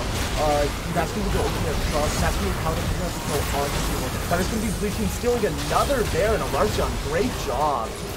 Panther not getting spun off because he didn't have it. Although now that's going to be Levi's ultimate, and Albino is going to be going down. That's going to be huge for them. Jabera being the only one with Baron left. And just like last game, seeing just a LeBlanc with Baron. What is with people and having LeBlancs with Barons? Please, someone tell me. Yeah, give me a Nico with Baron. We need more Nico in these games. We do need more Nico in these games. Maybe one of these days. But despite stealing Baron, losing 4 kills definitely makes it not terribly gold efficient. Yeah, it's not very good for them right now. Until is now going to push it in. They should be able to get at least this turret, maybe the inhib. I think they get the inhib as well. With 3 Mountain Drakes dealing so much bonus damage, dealing so much true damage to these towers and the inhibitor, it's just a lot. Yeah, it's definitely going to be interesting to see how this game goes. Like, TOM is down like 3K, 3.3K, 3.2K, but it's like... But if they keep getting better fights, that's not going to matter terribly much. Yeah, like, they are still doing extremely well, especially Levi's being basically full build, just one item away. He's doing so much. What do you think that last damage. BF sword is building into? An Essence Reaver? I'd assume so. I don't know what else would build A from Storm Razor, but there's no Storm Razor synergy other than the Gensu's, so it's well, not. no. Other than the Fleet Footwork, I because Storm Razor's got changed. Now it buffs your energy. I would say Essence Reaper because it now also gives crit again. So 25% crit, a little bit of their attack speed in there, I believe, and then like 60 AD. No, it's cooldown reduction. 20% cooldown reduction, 25% crit, 60 AD. It's a very efficient item, and it's gonna make Kaisa get to Q a lot more. And Q's do a lot of damage. yeah. Okay. But yeah, that was really good from them. So it does look like SEAL Team 6 is going to try and go in. Paladin using his busters off. He doesn't have a way to get out right now. Panther ults in. He's going extremely low. Paladin goes down. Demonic Ascension with Seymour. Seymour now going in, gets the root onto the Nevermove onto our Iron Sword. That's going to be a double kill for Seymour. They're onto our Larceon right now. That's 3 kills. Jobero has to run out right now. They might try to end off this. I wouldn't be surprised. That's still 35 seconds right now on Paladin. That was so ambitious by Paladin. It's a very greedy jump in. That is going to be Elder Dragon as well. Elder Dragon, 45 true damage burn plus 45 more per dragon. So that ends up being what, 225? Yeah, they're just gonna melt turrets with this Elder Dragon. Well, they're gonna melt Elder Dragon with 3 mountains. That too. And Elder also doubles the effects of all of your dragons. Look at how fast that is being taken. Late game Kaisa, man. Those crazy amounts of damage. That's the Elder Dragon. They have to back off right now because Jobero is pushing with this Baron buff right now. LeBlanc with Baron. Yeah, we were bashing it before. I heard it's busted. Toe Knuckles coming in and able to defend, but now Jobero doesn't have any dashes for like a second. Okay. So right now we see both teleports on Armageddon are up. So I definitely like to see them try to get into some sort of, to get the side waves pushing and then use those teleports to force a big 5-man mid. LeBlanc Baron buff is now gone as well, so that's going to be no more Baron for them. So it's also TLM bringing this gold lead back to only 1k. This is a very close game. Both teams doing extremely well. Multiple Baron steals though. That's still definitely got to weigh on Panther's mind. Yeah, Panther. In case there's another big objective like that. He didn't have Smite the last one, so it's not much. There was not much that he could do about it. But like, the other Baron steal was definitely really big for Heimel. Notice that Armageddon has a lot of extra vision floating around in SEAL Team 6's jungle right now. Yeah. Also, speaking of good vision, Silver Spade doing extremely well, almost having over 100 vision score. That is going to be the Silver Spade's ultimate. Larceon going in, trying to get onto Levi, so Levi's being able to kite him with all of his killing burning. Levi's not using his ultimate right now. Seymour using the Demonic Ascension, trying to get Iron Heimel or Paladin, whatever you can get. That is going to be the tag from Iron Heimel, trying to just stall as much as he can. Jobero picking up the kill onto Seymour right now, but Levi's being huge right now, having full health. They just have to back off. They cannot contest Levi's. That Elder Dragon, the fight was still really close. It's definitely saying something for the team. Heimel just needs to back. He cannot do any more fighting, and this is going to be the spurt for TLM. They also got the bot lane turret. That's going to be TLM finally taking the lead back after so much time behind. Absolutely, and we saw just how fast that turret went down for Levi's with triple mountain Elder. Yeah, Toe Knuckles also finally getting his Spirit Fish, which also now has a Bramble Vest, which is going to be super big for dealing with Paladin. Yeah, especially with the popularity of lifesteal in the runes for ADCs now. Late game, it gives you 12% lifesteal for free, which is equivalent to the amount of lifesteal that you get off of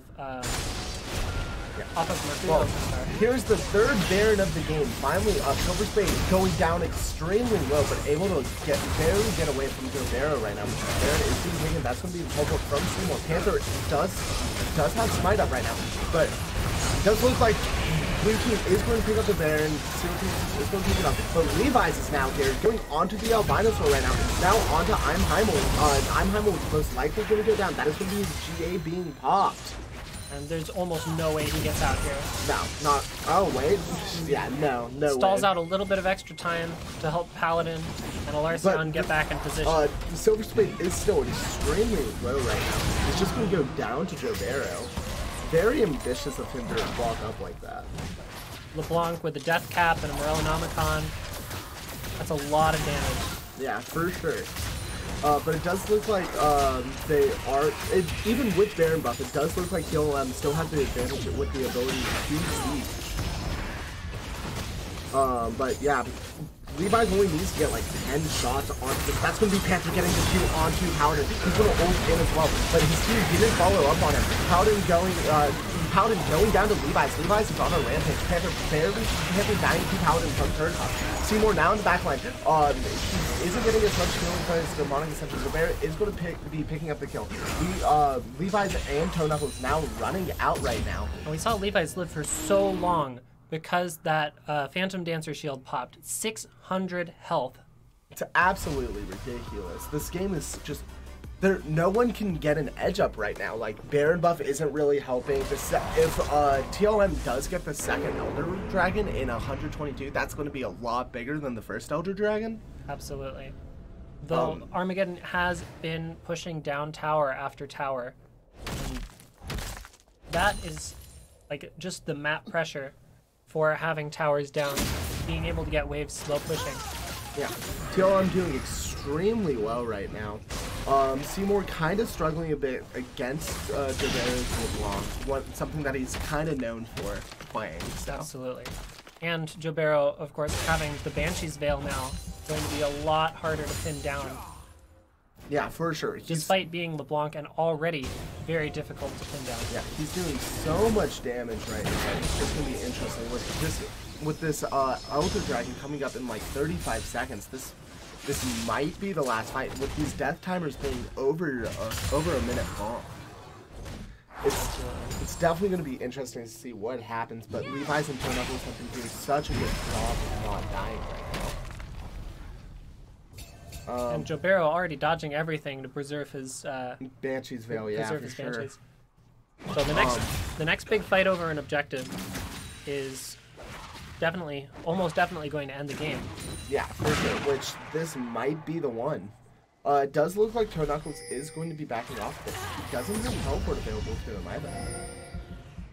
Yeah, Toe Knuckles is being sent to go clear this mid lane right now. This might be a good time for SEAL Team 6 to engage. Well, if they can find it. It's very difficult to engage on a team with a Morgana, with a Swain to help zone you out, with the Amumu to stop you in your tracks. For sure. With only a Jarvan to really get it started. Yeah, Toe Knuckles clearing one more wave in this mid lane and then probably going to head back to this dragon. If Jobero can find a big pick, can get Levi's Guardian Angel. Oh, that's going to be Heimel engaging the side. That's going to be cast on Silver Spade. Silver Spade uses his ultimate and Zanya's Albinosaur using her ultimate as well. Silver Spade going down extremely low, but he's attempting him. Seymour just tossed by Paladin right now, but Levi's also popping connected and gets Heimel. That's going to be a double kill. Goes on the Albinosaur now. Jobero going in, but gets out immediately. Toe Knuckles picking up the kill onto the Albinosaur. Toe Knuckles now getting set up by Jobero, trying to get out, but Jobero decides to W over the wall. That is going to be a 1 for 3. That is so good for TLM right now. They're going to be trying to take this Elder Dragon right now. Toe Knuckles getting kind of bursted down by Paladin. I don't know why you would run up to him. Paladin has just been having so much trouble killing this double tank front line from the Amumu and the Trundle. Yeah, so it does look like they're going to send Toe Knuckles and Morgana back to deal with these waves, while Levi's and Panther get this inhibitor. They have about 20 seconds of safety before they just are dead. Which is more than enough time to take that inhibitor again. Yeah, so... And with mid lane pushing by itself, they're going to be able to hopefully just group up in one of the sides, push through, get another inhib. and then use that pressure to end. Yeah, for sure. But either way, both teams are playing extremely well right now. Like, given SEAL Team 6 doesn't have a lot of dragons, they're just doing so well in controlling the Barons. Absolutely. I believe they've gotten every single Baron this game, correct? They have all three. All three. With a fourth one coming up in a minute. This is quite the long game. Quite a long game, quite a good game though. Both teams, extremely evenly matched. Anyone who's in sorcery in their runes, if they have Gathering Storm. If they have Gathering Storm, that's gonna be, I believe that's like 48 AD right now. 48 AD, something like 100 AP. Yeah, it's a crazy high amount this late into the game. Yeah, for sure. Even better for Armageddon with the Infernal Dragon they have. Yep. But Elder Dragon's still up for TLM right now, so it's gonna be going for a while because the second one onward lasts a little bit longer too. Yeah, for sure. But it's definitely gonna be interesting to see what they do. Like, both teams right now are kind of in a standstill. Like, we're just waiting on this Baron. Yeah, this Baron coming up right now. It does look like they are going to start it. This is how they lost. Absolutely, they are just melted down. Destroying it. Like, Heimel didn't even have time to react to steal it. They have the equivalent. Well, now that's going to be the cataclysm onto Silver Spade, but nothing's going to happen. Levi's doesn't take damage from Heimel at this point. He heals way too much. With the equivalent of 6 Mountain Drakes, you're definitely doing a lot of true damage to those objectives. That was huge. Oh my god. It was like 2,000 damage per second. Like, not even per second, like per half second. That was absolutely crazy. Ginsu's Rage Blade on the Kaisa doing so much work on objectives. Yeah. It does look like they are going to be trying to look for the end right now. They have the Baron buff. They have the Elder Dragon buff. Like, this would be the time to end, if anything else. Like, you are not going to get any stronger than you are right now. But it does look like they are having a bit of trouble. That's going to be Panther getting to on Paladin, but he does, that is also going to be out -1. Seymour pops the demonic essential. Marshall taking some damage, but Seymour is going to get the second turn. And Marshall going down with Arrow and Seymour having a one-on-one fight. That is going to be TLM ending the game. 46 minutes, 37 seconds, 38, 39. 46 minutes, 35 seconds. Very long game. Very long game. Very good game. So, looking at... I don't know why I just... Okay. Camera, I guess. So, looking at that game, who do you feel like's the MVP? I know who I'm picking. I would have to give it to Levi's on the Kaisa, dealing so much damage, getting ahead, just doing so much work. Levi's just did so much. Basically... had to solo carry at one point up until his team basically got back into the game. He did so good on that Kaisa. Absolutely. So much damage, so much work. So, I have also been told that only one person in Shadow Isles is getting this MVP skin. So we'll talk about it a bit at the end with all the MVPs that we chose, as well as they get to choose any skin that they want. So you could theoretically pick a 3250 RP skin. All right, give me some inaccurate animal sounds, Udyr, please. All right. So, we will be back in about 5 minutes for our third game. Thank you guys so much, and be sure to stay tuned. We will be back shortly.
welcome back to GRLCS Week 1 Gold Cap Shadow Isles. This is Game 3.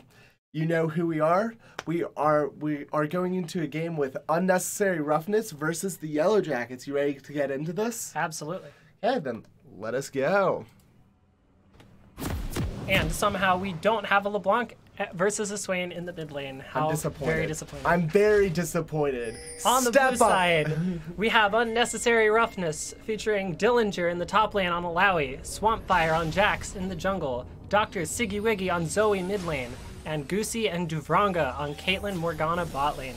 Yes, and on the red side, we have the Yellow Jackets.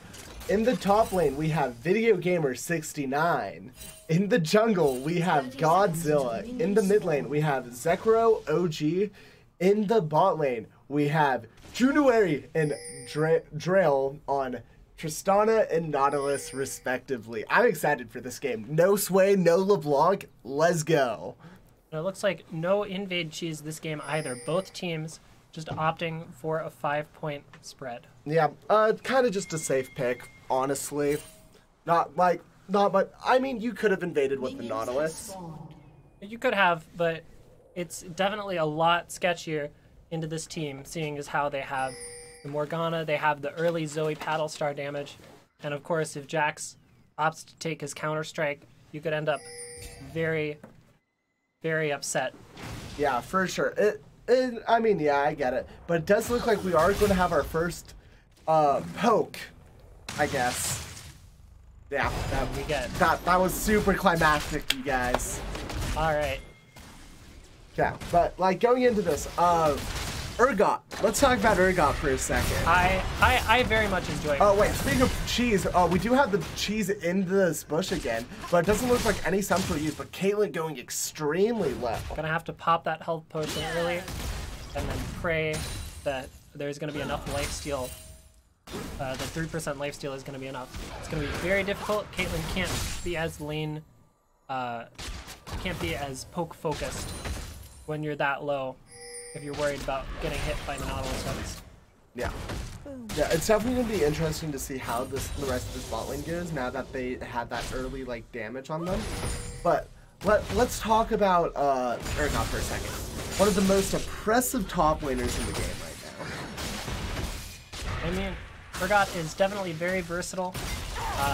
Building Black Cleaver with the with his W, he can get a lot of damage off. Zoe, you literally just took all of your health for no reason. Okay, continue.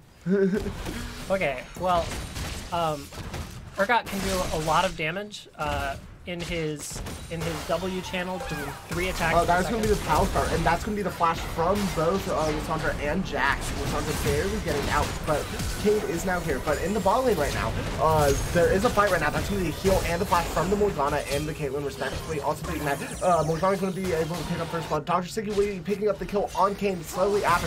Zekwa now getting some poke on the Swampfire, but Swampfire is going to get the counter strike. Zekwa getting out barely with almost no health, but is going to survive the Redbird. Oh my god. This has already been a bloodbath. Yeah, like, it's compared to the other 2 games that we've been watching, this is like very fast paced. Absolutely. And even though the Urgot is a very strong pick, it is going to get bullied very heavily early by this Alawi.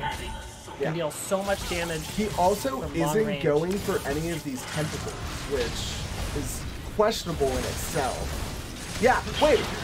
Video Gamer 69, what are you doing? When Urgot slows himself with being in the W, but it does give him a shield. It does give him a shield, but like he just wasn't attacking those tentacles afterwards. He was kind of just taking it.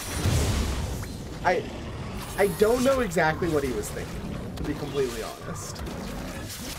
But either way, Alawi does a lot of damage. Yeah, Alawi does a lot of damage. We see 3 kills across the board for Unnecessary Roughness. Now, was it really unnecessary roughness that we have seen so far? Oh, it was completely unnecessary. You don't need to be this rough, you guys. Just be nice, be friends. All right, we have Swampfire on the Jax coming in for a lane gank. The control ward in that bottom bush making sure that he is going unseen. Yeah, for sure. The Counter-Strike coming out, that's going to be the binding, because that's what the Counter-Strike is done as well. But gets the hook, but Caitlyn is going to be able to pick up the kill because Tristana rocket jumped through the trap. Caitlyn, in my opinion, is one of the strongest ADCs right now. That's very disputable, but I feel like on good. red side, she's one of the strongest ADCs. On red side, and you have access to a very difficult to see trap under tower, Caitlyn is even better. But just being able to work very well with things like the Jax, with things like the Morgana that can give you the additional CC, that can give you the surety of putting down your traps, getting those extra headshots. Headshots do a lot of damage, especially early. Yeah, when for sure. None of the tanks have managed to build any armor yet. Yeah, it's definitely going to be interesting to see how this goes. Unnecessary Roughness already having a 2.5k gold lead. Tristana having 2 deaths already is also quite unusual. Yeah. Never mind. I was going to ask, who do you think's going to win this, but I guess it's a bit biased Caitlyn is right so now. lane dominant early, and Tristana's range hasn't had a chance to scale up at all. Like, Tristana outranges Caitlyn late game, but that's only at level 17 and 18, I believe. Yeah. So it's going to be very difficult for the Tristana to farm at times here. Yeah, for sure. I mean, yeah, Tristana also being one of those champions that has a lot of harder trouble. But we see Godzilla on the Kayn, possibly looking for a gank bot. But it does look like they're going to push. Yeah, they are going to be backing out. But Tristana also with her Buster Charge passive, it does makes it a bit interesting on what they do. That's going to be Alawi ulting though, but that's still a lot of damage out for the Alawi. And one thing that we should keep in mind is that Alawi does have Kleptomancy, and Kleptomancy can proc off of the soul clones that she rips out. I did not know that. Yeah, makes it real good. Yeah, it does look like Cade and Swampfire are having a fight right now. Godzilla having to smite the red buff, but still has yet to get damage. But it does look like Delinger is just going to steal the kill from Swampfire after he did so much work for it. To be fair, another kill on the Alawi means that this Urgot's going to get bullied even harder. Means that Urgot's going to take that much longer before becoming that mid-late game monster that we like to see a lot in the LCS. Yeah, for sure. But it does look, just looking at these lanes right now, like, Unnecessary Roughness has CS lanes in every single lane right now. All of them have kills. It's going to be very hard for the Yellow Jackets to come back from this. Absolutely. The Yellow Jackets, though, do just want to be looking for good fights, for picks, getting those shutdowns back, and of course getting as much farm as possible. Yeah. The worst thing to do when you're behind is to fall more behind by For not sure. farming. For sure. It does look like Unnecessary Roughness is completely just is completely dominating the game. Absolutely. They're being unnecessarily rough. They're starting to choke Godzilla out of his jungle. They're getting all the lanes pushed in. And of course we haven't really been looking at mid lane a lot just because there's been so much action top and bot, but Siggy is making sure that the Lysandra is pushed in and is punishing any attempts to roam Well, out. Siggy Wiggy has definitely had some questionable fights in the mid lane so far. I'm mostly thinking of the one where he literally kind of just walked up to get the proto belt and took half of his health. But it's a proto belt. If you've never been inside the mind of a Zoe player, then I can't expect you to understand. Oh, I'm level 7 Zoe. Trust me, I've been in the mind of a Zoe player. Alright, so we see bot lane continuing to just push in, making sure that Tristana can't farm easily under tower. Well, Tristana still normally can't farm under tower because of the Buster Shot passive. Not Buster Shot, Explosive Charge passive, dealing a bit of damage to all the minions around it, making it a bit harder to do to CS under that turret. But it does look like Unnecessary Roughness is going to steal the blue buff. Doesn't even give it to Zoe, and he had one already. Bad guy jungler right here. Alright, see control ward going up. in top lane, gonna make sure that Godzilla on the can can't get in to try to kill this Alawi. Yeah, for sure. One thing that we are going to need to see really soon is either a Thornmail on the Urgot or some Executioner's Callings floating around. Yeah, but Godzilla being extremely behind right now. So Kayn isn't really a champion until you get your Rost or Shadow Assassin form. Until you get your Rost. I'm still convinced Shadow Assassin isn't a champion either.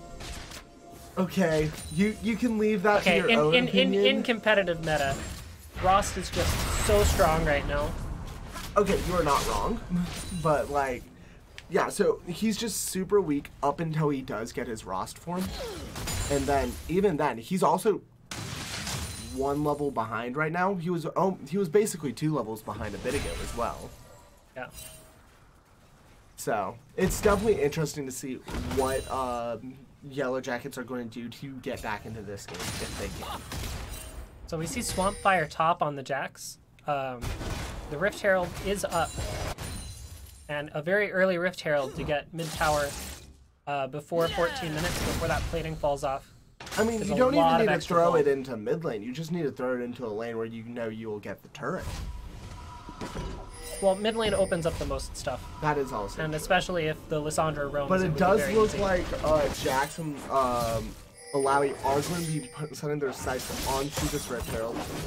Godzilla doesn't even know. He's just casually farming his mules right now, going for his rock next. He's just happy to be getting his jungle. Yeah, he really wants to just be catching up on levels here.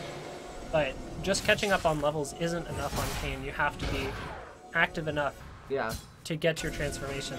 But Swampfire showing some complete dominance in this jungle right now. Just completely controlling it, so much invading. Complete just control of any big objectives like Dragon and Rift Herald. Absolutely. Yeah, it's going to be interesting to see how Godzilla reacts to this and how he comes back, because Godzilla needs to gank. If he doesn't attack champions, he isn't going to be getting his passive. And if he attacks ranged champions, which is every lane except for top lane and the jungle, he will be getting Shadow Assassin first.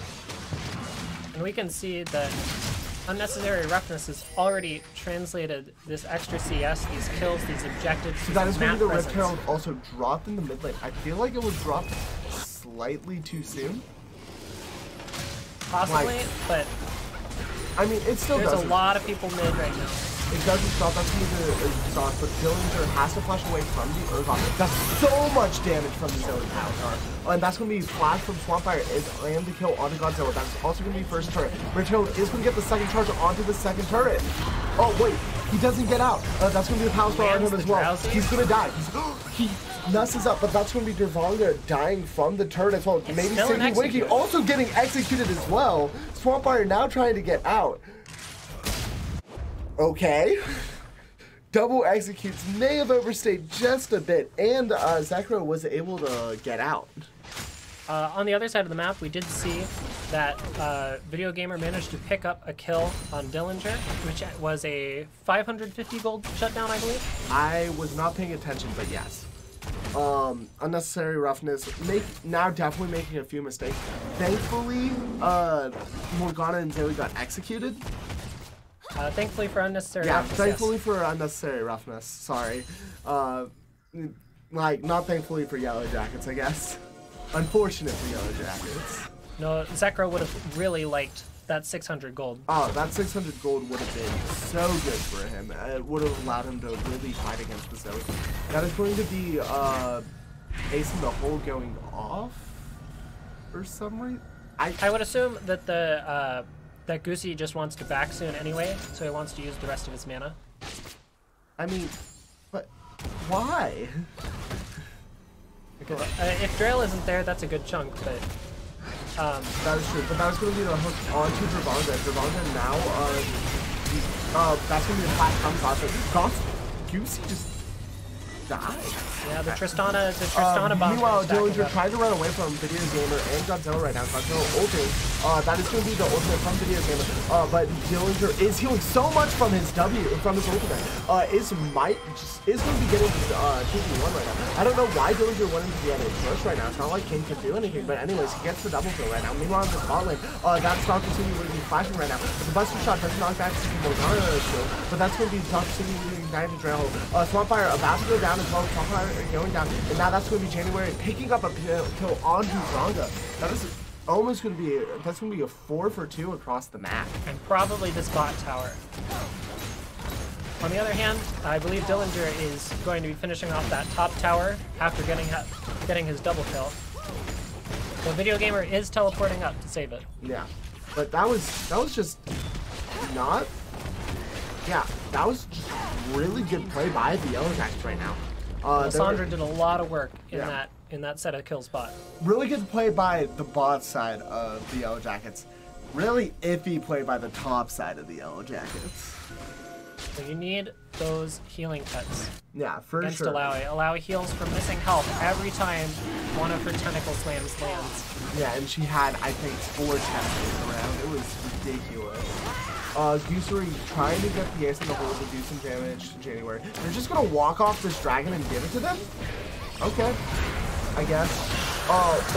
Drowsy lands onto the cane. Attack it, thank you. Goosery gets the kill, and they are gonna steal this blue buff again.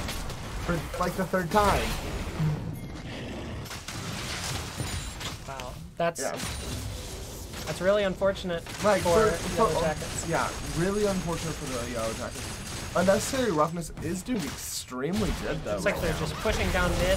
Like for all the they mistakes, might be able to get the inhibitor turret. Yeah, for all the mistakes that Unnecessary Roughness has made so far, they are doing extremely well for themselves.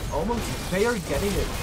16-minute inhibitor. They're using this double Mountain Drake to deal so much damage, so much true damage to these towers on this inhibitor. Yeah, for sure. But it does look like they aren't going to be able to get this inhibitor now that the entire Video Gamer on the Urgot is still top, only now back. Yeah, that's very back. That's going to be Drowsy landing onto the Nautilus right now, doing a lot of damage.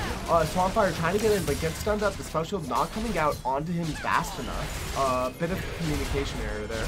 Caitlin's getting room to fire on that is going to be a Lowy ult. He gets a 1-man ult right now. But is able to, talking to Drowsy, but January is still getting, he jumps in, but now he's by himself. That's going to be the pull in from Video Gamer onto the Jax. He's going to get a kill. The Lowy now has a double kill, but that's going to be the Drowsy.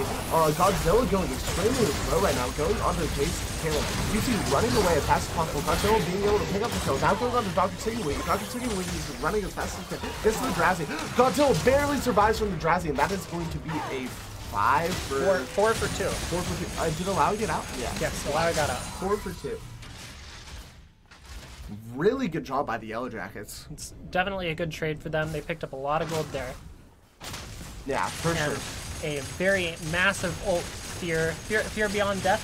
Fear Beyond Death. No. By Video Gamer. It is Fear Beyond Death. No, wait.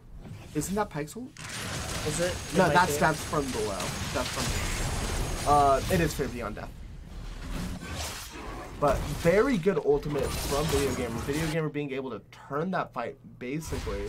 And Godzilla having his Ross now definitely helped that. Are you sure that's his Ross? Yes. Yes, it doesn't show us on the screen. But he is definitely Ross now. I always forget because with Shadow Assassin Kane, blue Kane is red and red Kane is blue. What? On the skin, they switch the colors for some reason. It's the stupidest thing. Well, as a fellow member of the colorblind crew, I can empathize with you on that one. Woo! So we see more vision getting denied from Yellow Jackets up in the top lane here. Although there is going to be a Baron in 70 seconds. Yeah, that's definitely going to be interesting to see. I don't think any of them are going to be looking at it anytime soon, though. I don't think either team is particularly strong enough to get that right now. Yeah, that Drowsy landing on that minion. Man, that minion must feel so bad right now. It's about to get murdered.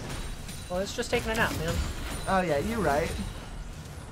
Alright, we got 4 top Or Unnecessary Roughness, gonna finish off this tower. It's going to be red turret going down to Unnecessary Roughness. Unnecessary Roughness now having 4 turrets and being unnecessarily rough. We see some pings mid. It looks like the Urgot is gonna head and start getting some damage on that tower in mid lane.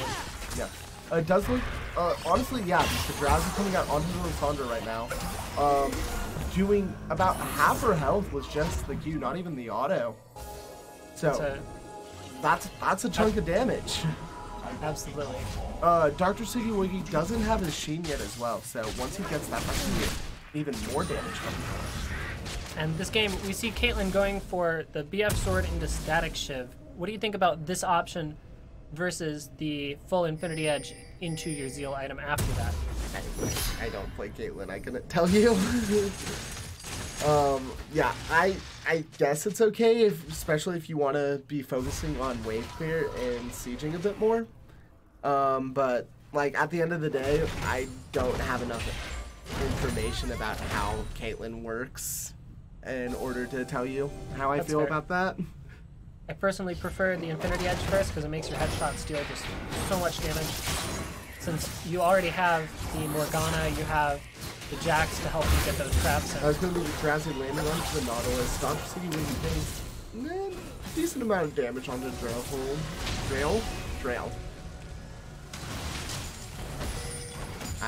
Those Alawi tentacles are just doing work. Yeah, Alawi, a very good choice right now. That's also going to be Cloud Drake coming up right now. Unnecessary Roughness looking for their 3rd dragon. It does look like there are pings on Baron. Are they going to try and rush it? I don't think they can with the Scuttle Crab giving blue vision here. Yeah, it was definitely a questionable call to begin with when we were seeing it. Swampfire needs that smoke shield. Yeah, he has it now, but doesn't go in onto the sun. The sun is not grabbing, but that's going to be allowed ult as well.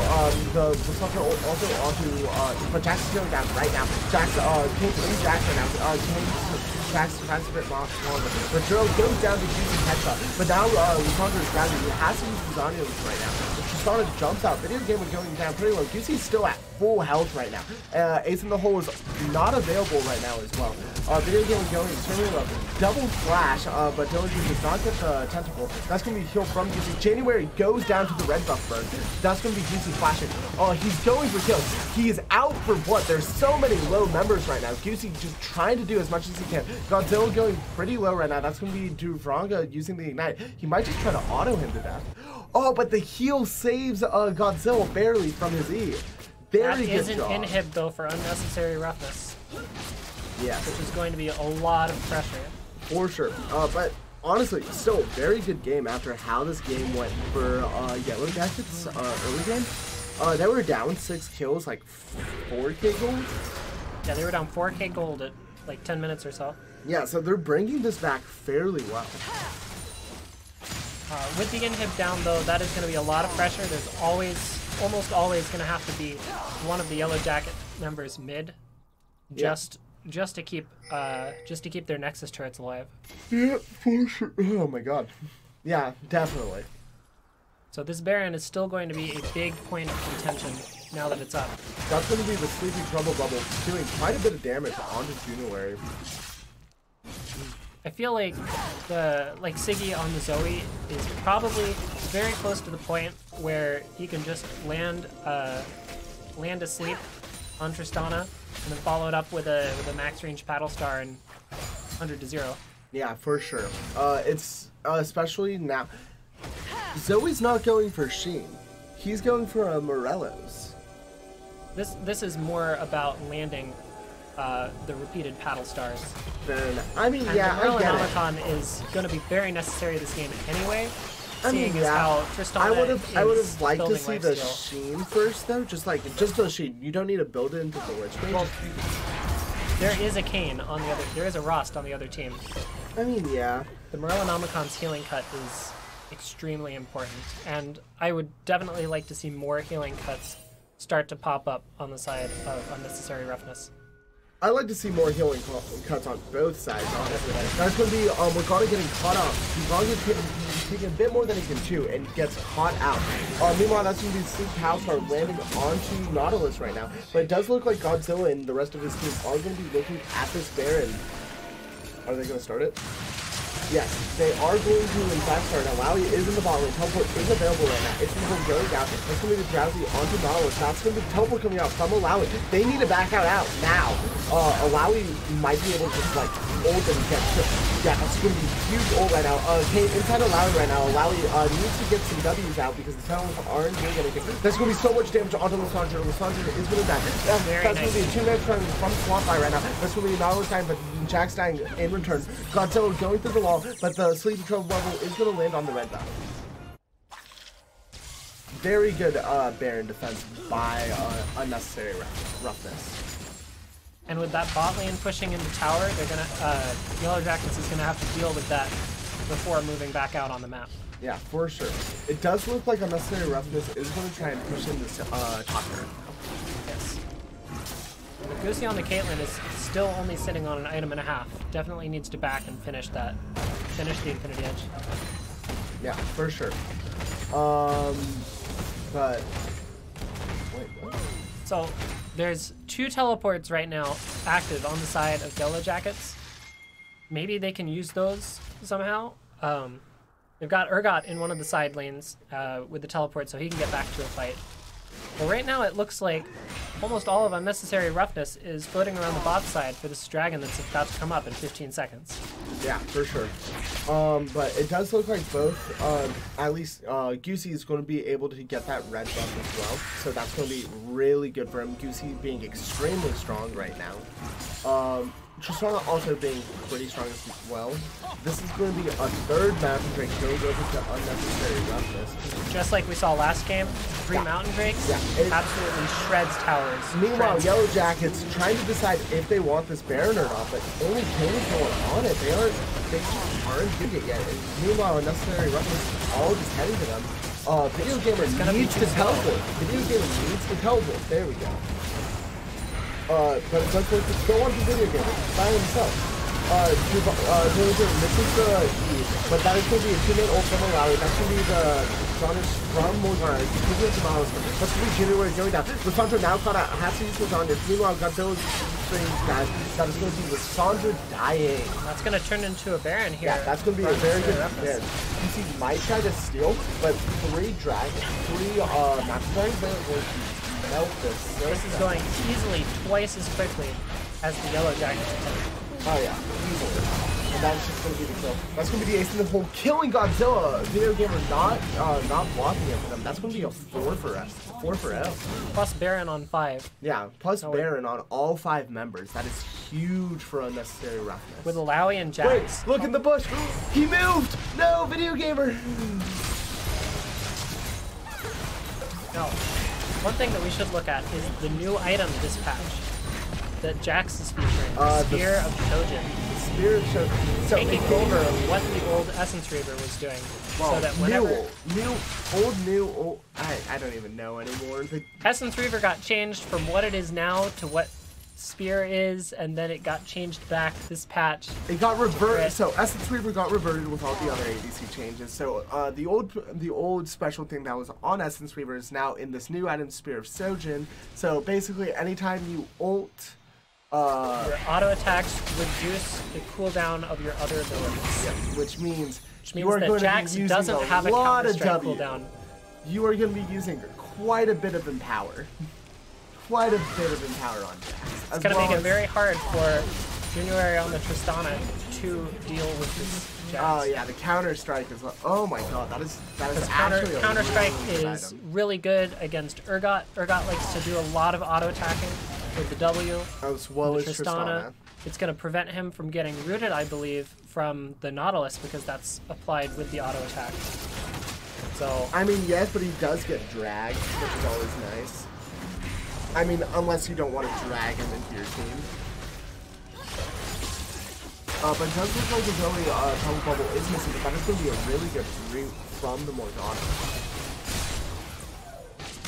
But it does look like unnecessary roughness is looking for this turret. good call on Lissandra not going in there, but that's going to be Trail going down So extremely low much for the power damage. start. That's going to be acing the hole, not picking up the kill though. But they are just going to let this Baron Siege minion kind of just take this turret. Just step up and take it. Step up and take it. There you go. Alright. January killing you down extremely low right now. Urgot's asleep as well. That's going to be a soul taken away from him. That's going to be counter-attack.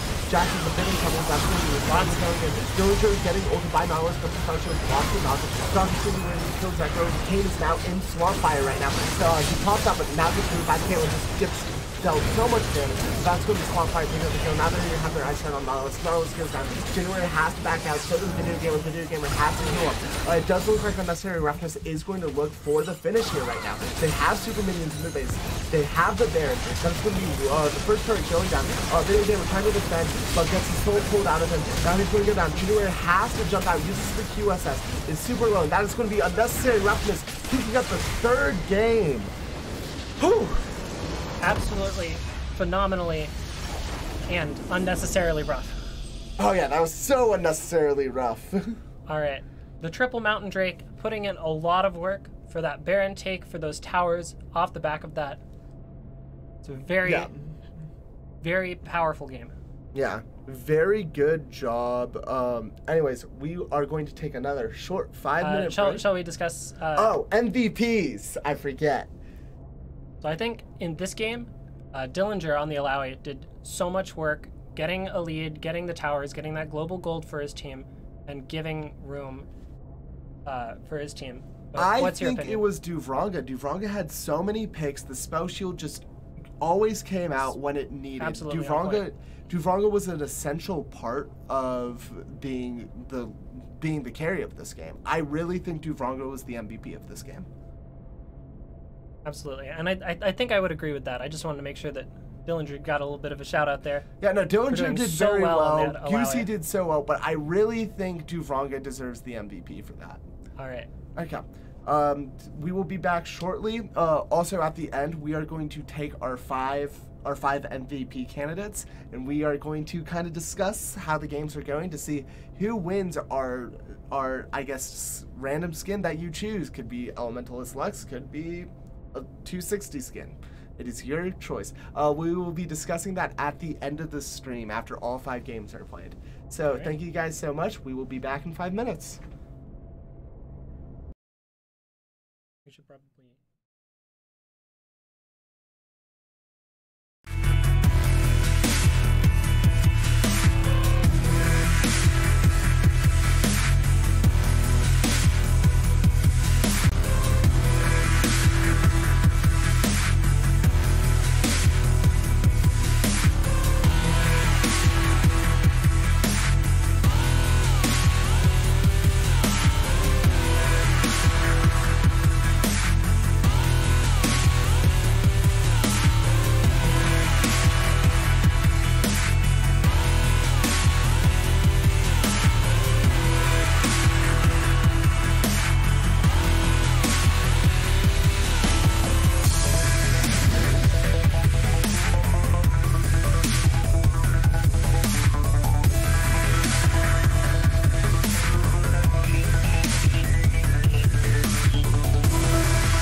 Hello, and we are back.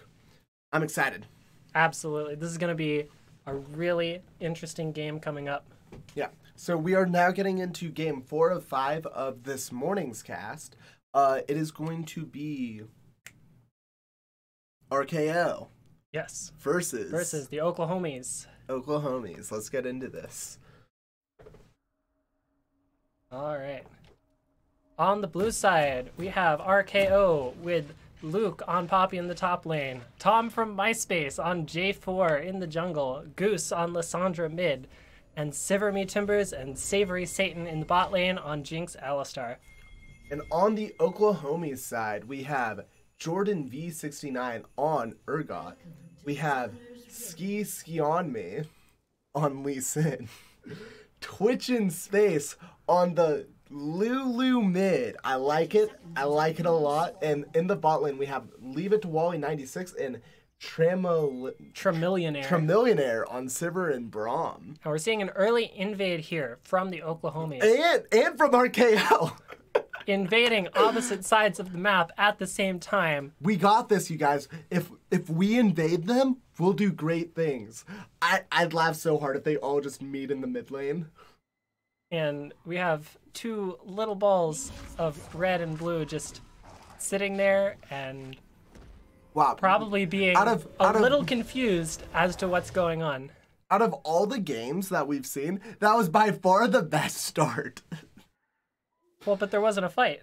But it was just funny. All right, like, so it was a good meme. Looking at these teams, what's your initial opinion going on here? I like the Lulu mid, but I don't think it's that good, so I think RKO is going to win.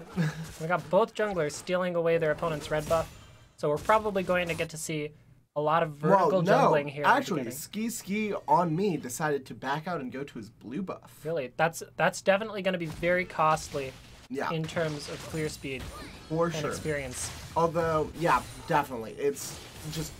It sucks that you had to do that, but like you should have just committed for that red buff, honestly. Yeah. But all is well that ends well. To be fair, I don't believe that that Oklahomies had vision of their own red buff getting stolen. No, they did not. They had no clue that it got stolen. They probably think it got stolen. I wouldn't be surprised if they made the call that they thought it got stolen. All right. We have Jordan in the top lane getting that early. Savory Satan, I swear, if you do this the entire game. Moo Cow Alistar. That is the actual name. That's not just a joke name, right? It is Moo Cow. I believe it is Moo Cow Alistar, yes. So Moo Cow Alistar with the cowbell taunt. The best taunt and the worst taunt. Because we have to listen to it. Well, you just got to take it with a grain of salt and jam out with the Alistar. Yeah, for sure. Also, tell us if the game volume's a bit low. We messed with it a bit off screen, so we have no clue how it is. All right. Well, it seems that Savory Satan has a fever, and the only cure is more cowbell. So far we have a fairly passive game, not too much poke going on. Sivir doing Sivir things and just pushing in and pushing in and pushing in, as Sivir likes to do. Lulu into Tristana, not terribly exciting, even on farm. Sivir Me Timbers playing into Sivir. Yeah, so I guess we're just gonna have to say Timbers this game. I'm just gonna say Jinx and Sivir. So if you get confused, I'm sorry in advance. Blame the team name. Blame the names of the team players. All right, and we can see that 4-ish CS advantage on the Jarvan coming from that stolen buff. That is going to be the Alistar engage onto Sivir. She isn't going to get the mana shield. Has to use the flash away, but that's going to be the stun from the Braum onto the Alistar. So very nice damage. Yeah, very nice indeed. Also, Alistar, very good pick into the Sivir pick. Yes.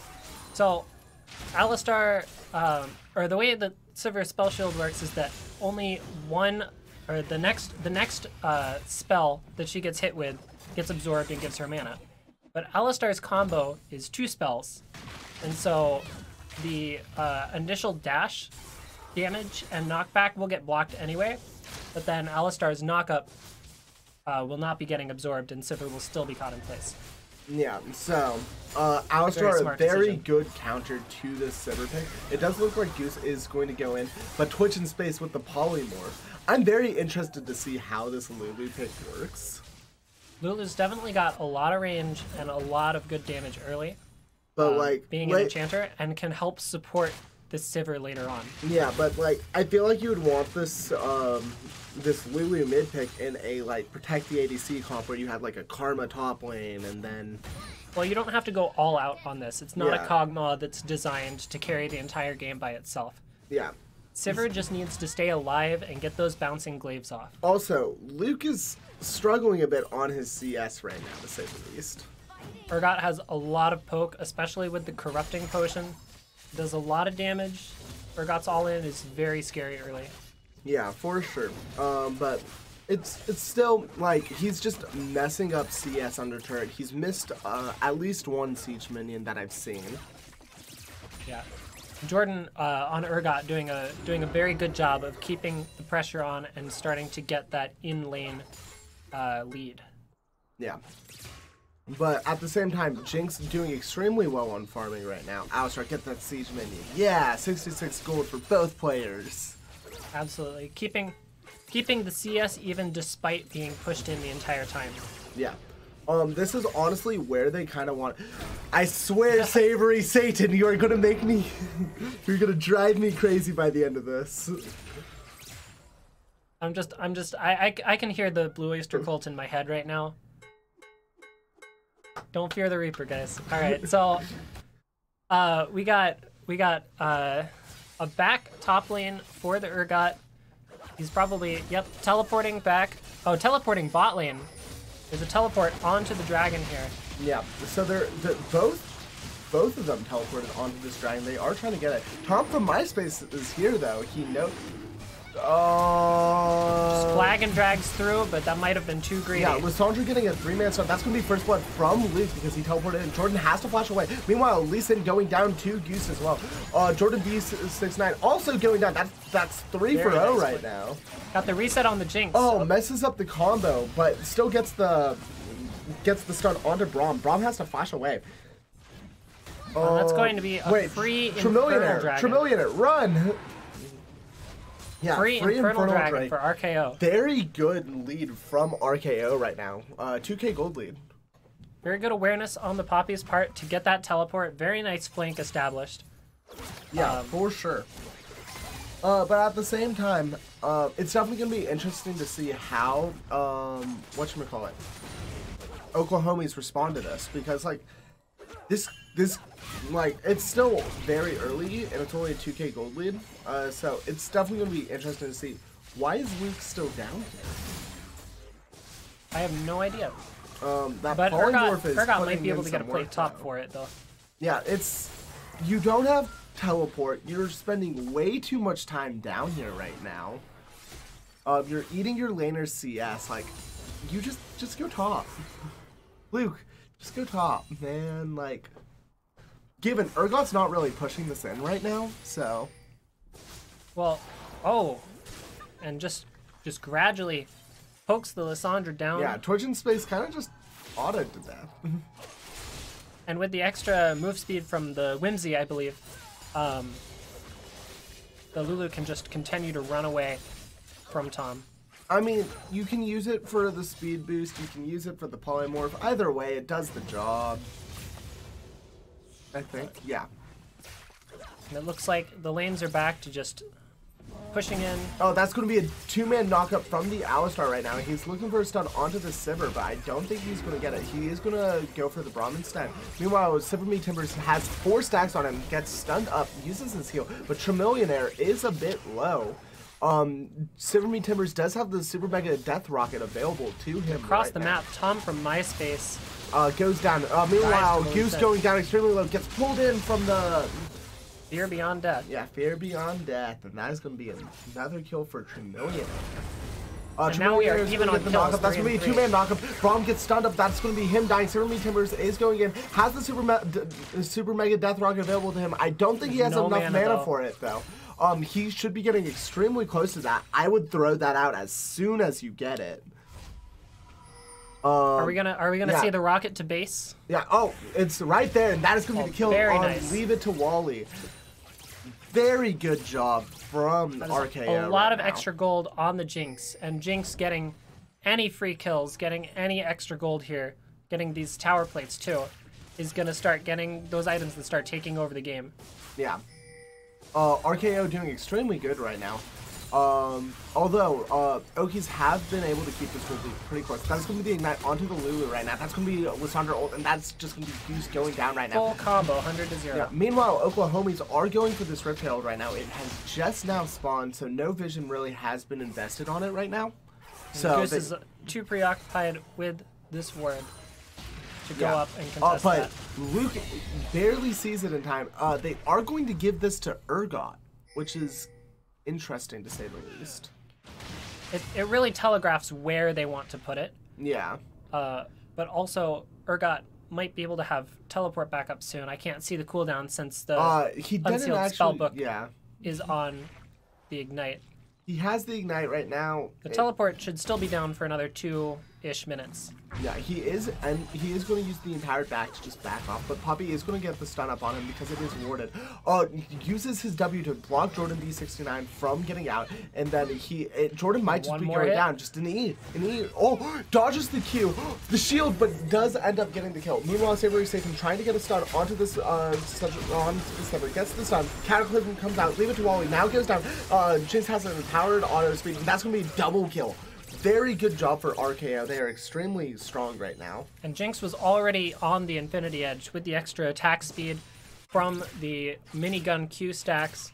Means that this tower is going to be losing a lot of plates. Yeah, that is a very big, that is a very scary, a very big Jinx. Yeah, and Jinx just, with that double kill and the CS that she's getting right now, is going to have enough gold for Boots 2, which is 35% more attack speed, which is going to make that Infinity Edge hurt even Jinx more. sitting on about 12,000 gold right now, getting a bunch of turrets. Yeah, 1,100. Yeah. That is going to be the Lulu ultimate along with the Lissandra ultimate. Lissandra flashes the Q from Lee Sin, but Lee Sin flashes in return and gets the kickoff on him. That's going to be the stopwatch coming out. I don't think Goose actually picks up a kill. Never mind, it's completely worth it, and they are able to pick up the Lulu. Very good job from Goose. RKO definitely. But meanwhile, because nice Luke is in the that. mid lane, that Rift Herald is just going to be coming down, and that's going to be the first turret, most likely. That was 3 plates worth of damage all by itself on that one charge. Yeah. Jordan, Urgot is just going as hard as he can to take this turret as fast as possible. Looks like he's going to get it with a double stack. He definitely wants to get wave. this first turret before RKO does. And that is because that was before 14 minutes, that's about 1,200 gold from that turret. Yeah. He isn't going to walk up Rift Herald to get the second charge, and he's just going to back off. But very good Rift Herald placement, for Still, sure. that balances out Poppy's kills. Yeah. The tower by itself balances out Poppy's 3 kills. Yeah, for sure. And he does have multiple CS. But it does look like RKO is going to be looking for this dragon. This time successfully. Oh, wait, no, they took it the first time. Yes. Colors are hard. It got that really good fight around the Inferno. Yeah, no, colors are hard, though. Alright. You can see Savory Satan walking mid. But starting to pressure this Lulu. Want to get that tower. Yeah. It's definitely going to be interesting. This game is kind of all over the board right now. There's a lot of moving around by RKO. They're doing a really good job of taking advantage of this Moby Boot Alistar, of the Poppy's extra move yeah, speed. but if you look at the gold, it's only a 2k gold lead. Almost 3k, but it's only like a 2.5k gold lead. But considering where that gold is, there's a lot of that gold on the Poppy, who's going to get ridiculously tanky. Very difficult for the Sivir to kill, and is going to have a lot of sticking power. And on the Jinx, who just does so much damage and is going to absolutely demolish the enemy front line. Yeah, for sure. It'll definitely be interesting to see what happens. But anyways,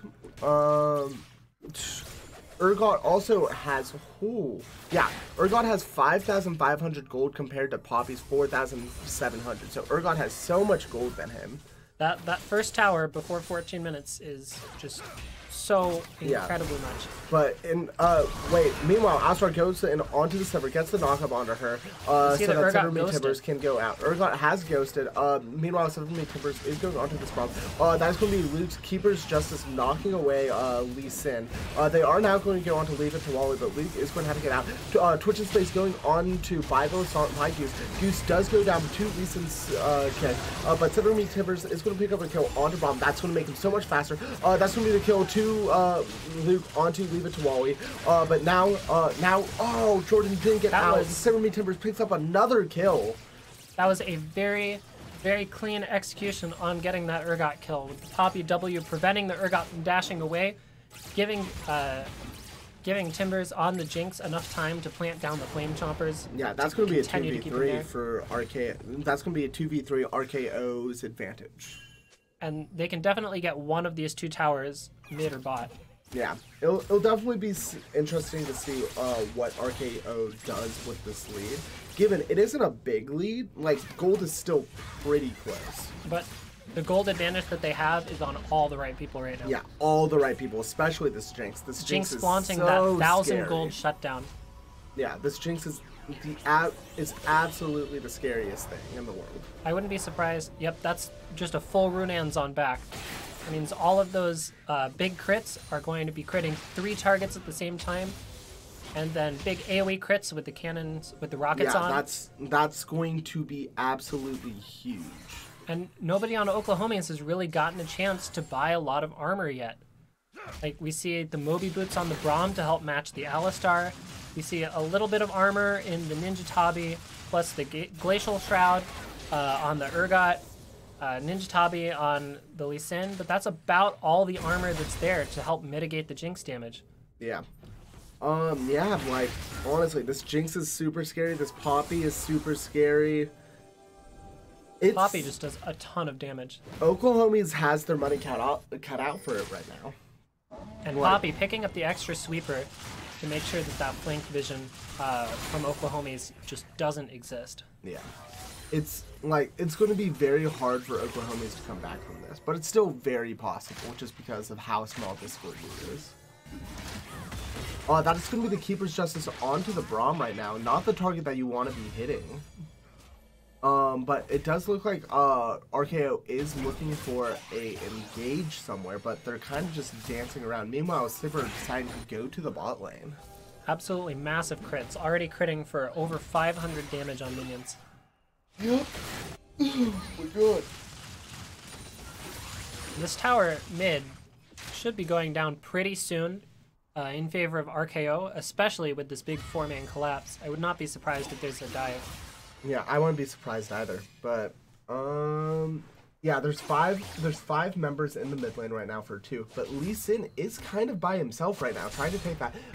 Cataclysm does come out. The flash. I feel like he could have ward. Actually, he didn't have a ward. Nope. Never mind. So this is gonna make it a very nice, easy dragon for Lissandra RKO. flashing to get the ult onto Lulu. Lulu does end up ulting herself, but it isn't enough health to save her from Sivir Me Timbers, who now has 1,000 gold bounty. Who's had 1,000 gold bounty for a bit now. Already did. There's gonna be another 500 on the other side of that. And then there's another Infernal Dragon going down to RKO as well. And with the amount of AD that Jinx already has, these Infernals are doing a ton of work. Yeah, this Infernal Dragon is going to be huge for RKO. So we'll definitely see what happens this game.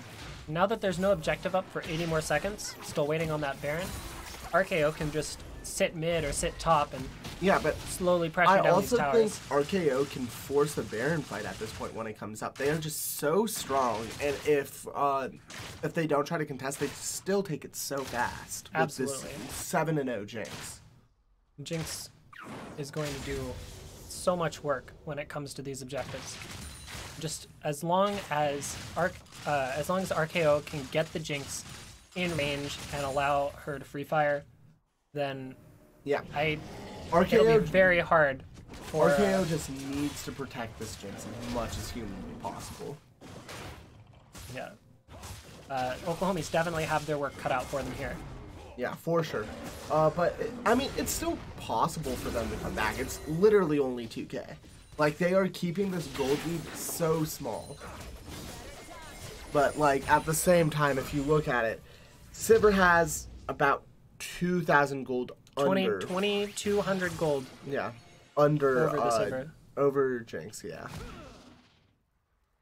We were saying we were saying the same thing but different ways. Anyway, that got a bit confusing.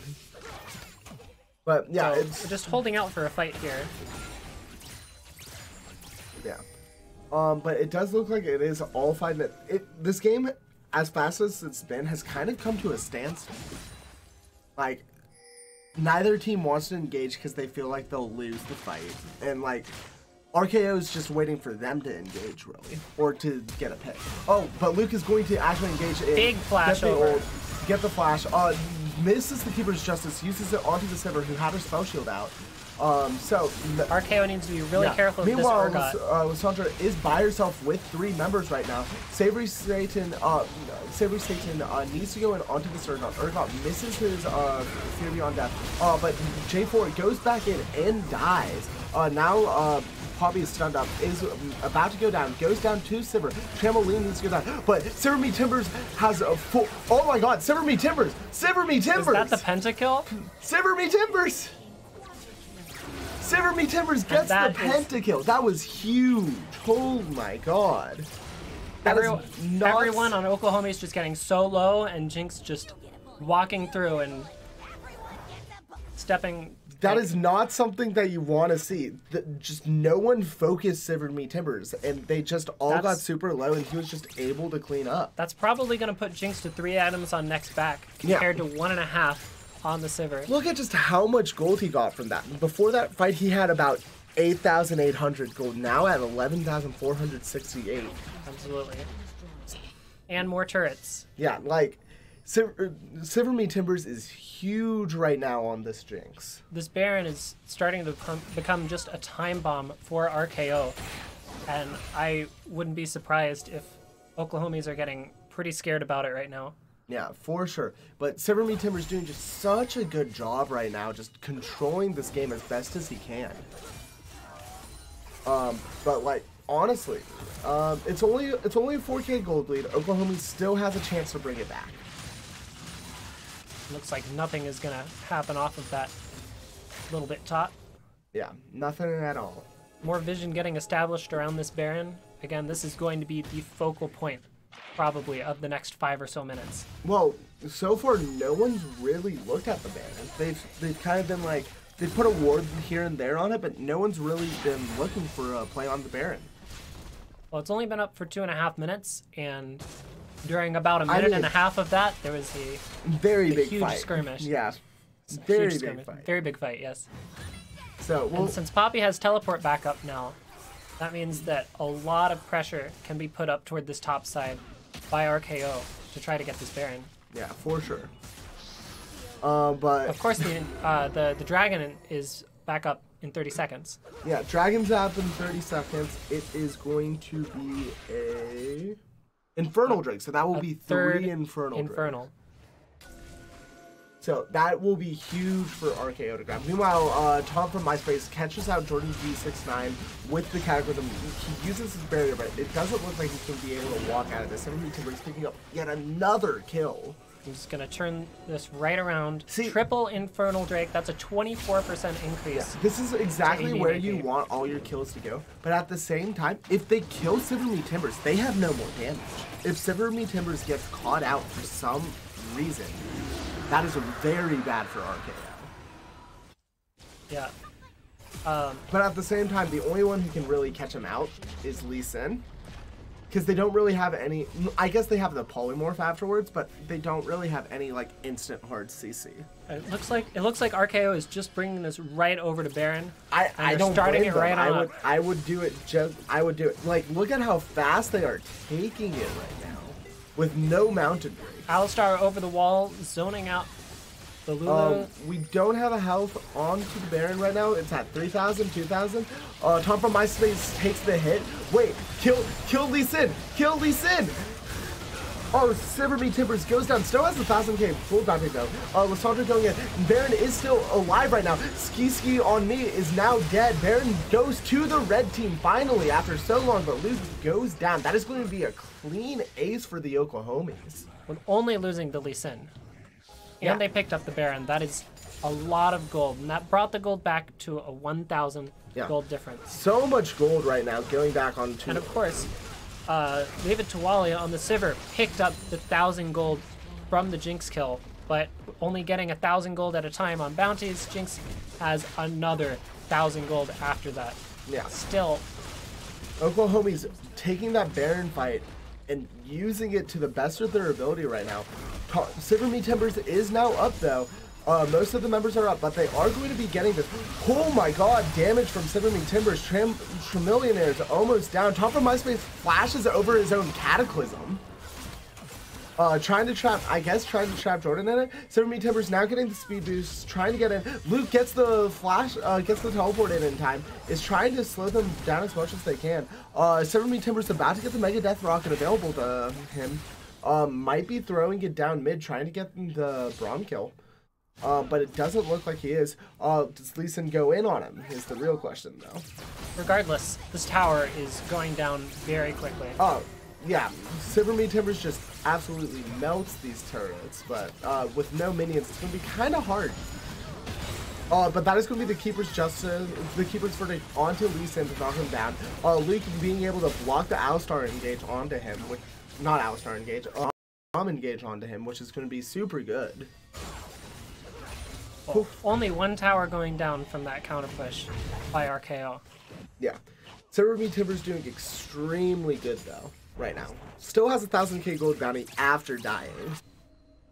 It's both a feels good and a feels bad, because it's a feels just bad. having that target on your back can make some of these games really tough. Yeah, for sure. I mean, you kind of. On the other hand, Sivir bringing her own worth back up. Now 5, 4, and 4, 900 gold bounty. Yeah, but like you kind of sign up for that when you play ADC. That is true. So I rather have a bounty on my head with a ton of kills in a bounty versus a bounty on my head being 0 and 7. And the Jinx already has that Guardian Angel now.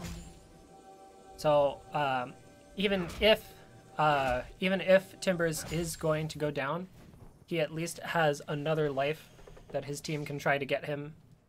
And then the last Whisper now, giving that armor penetration to help counteract the Righteous Glory and Tabi on the Urgot, and the Tabi and the Chain Vest on Lee Sin. Yeah. Going to be doing a lot more damage. Yeah, it'll definitely be interesting to see what happens. So I'm excited though. Like, honestly, this is a really good game right now. Gold leads are all tied up. RKO having their Jinx basically trying to hyper carry them right now. Well, that's what Jinx is designed to do. But meanwhile, Jordan and Luke kind of having their one-on-one fight. Jordan always forgetting that Poppy W kind of just blocks all of his dashes. Just lasts a little longer than he's expecting. Yeah, and I mean, I don't blame him. When I first played Poppy, I was like, wow, this lasts way too long. So, but Luke is doing a very good job on this Poppy right now. Alright. RKO is just sitting with their 4-1 right now and just trying to keep... Oh, Saber 16 popping the Righteous Glory. Sivir does flash away. Trillionaire also flashes. That's going to be the flash from Lissandra onto this Lulu. Lulu also flashes away. Lulu dies to Silver Me Timbers. Misses the Alistar combo. Whew. Lots of summoners just being used in that fight for no reason. And if RKO wants, they can just, and it looks like they are, just walk it back to this Ocean Dragon. And very That's going to help their siege power a lot, especially since they have this the Ocean Dragon is going to be so good. And we are going to be seeing a 6th dragon this game if they take it fast enough, which I think they will. Urgot misses. Ski on me is now up here. Both of them get hit by the Keeper's Verdict. 6th dragon will be the Ocean Dragon, so we are getting a 6th dragon game, which is quite cool to see. We had one of those earlier, right? No. Or almost. It was going to be an Elder again. Unfortunately for us. Because they took it at like 30 something. Yeah. So, but still, we very see good Timbers. job. We see Timbers in bot lane, supported a little bit on the side with Vision from Tom from MySpace. And it looks like they're not going to be pushing that last tower. Everyone is waiting for this next Baron to come up in 40 seconds. Yeah, for sure. This Baron is definitely going to be super big. Like, honestly, it's probably going to decide the game. I said this the last, like, 3 times, and it didn't decide the game, so... Yeah, well, you know what? You know what Given they say, it was right? SEAL Team 6, it was such a good game. You know what they say, right? Fourth Baron's the charm, right? Fourth Baron's the charm. They only spawn every 6 minutes now? Something like that. But honestly, both teams are playing extremely well. RKO getting that Jinx super fed. Oklahoma's being able to respond to that Jinx being super fed and keep an even gold lead with them. Yeah. It's just absolutely amazing even that they took a team fight off of a Jinx that had already gotten a pentakill. Yeah. That was 12 kills in. It was such a good Jinx.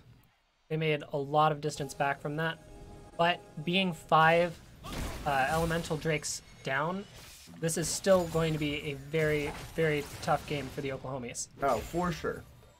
But it does look like, that is going to be Sivir ultimate. With the Righteous Glory from the Alistar, both of them trying to engage at the same time. Meanwhile, Goose in the backline by himself has to pop his Zanyas and tries to get the stun. Meanwhile, Twitch in space also going down. Now that's going to be Jordan also going down. That's going to be a 2 for 2. Luke getting a kill.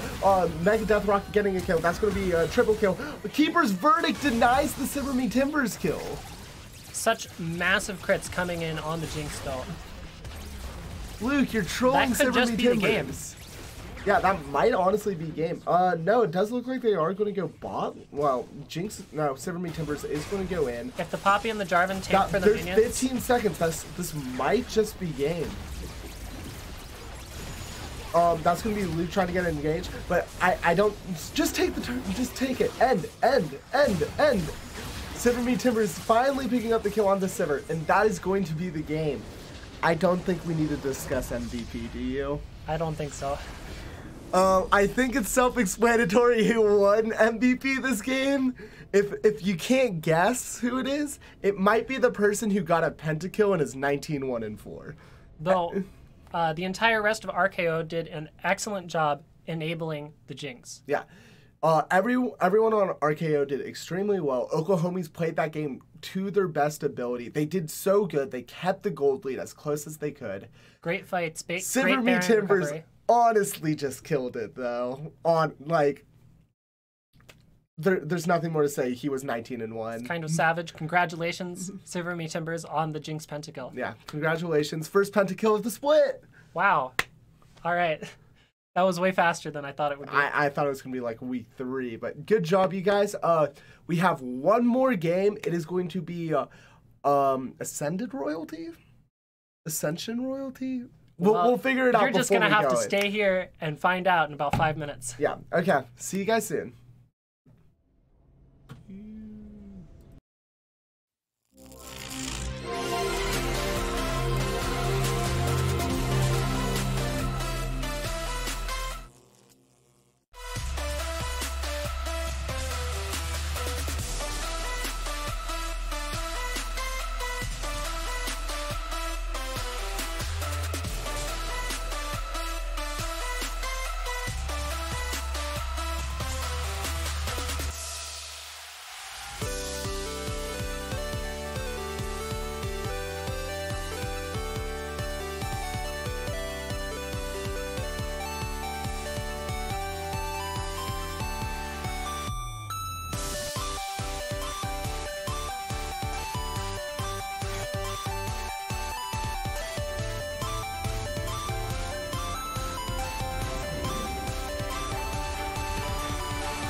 And we are back for the last game of Shadow Isles. All right, and you have waited patiently to find out. We are going to be viewing OSU versus Ascended Royalty.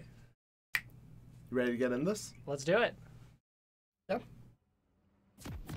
On the blue side, we have OSU. Top lane, we have Majestic Emu on the Rumble. In the jungle, we have Brinticus on the Zac. In mid, we have Kilgar on Yasuo. And in bot, we have Alarm and Celercia on Jinx Nami.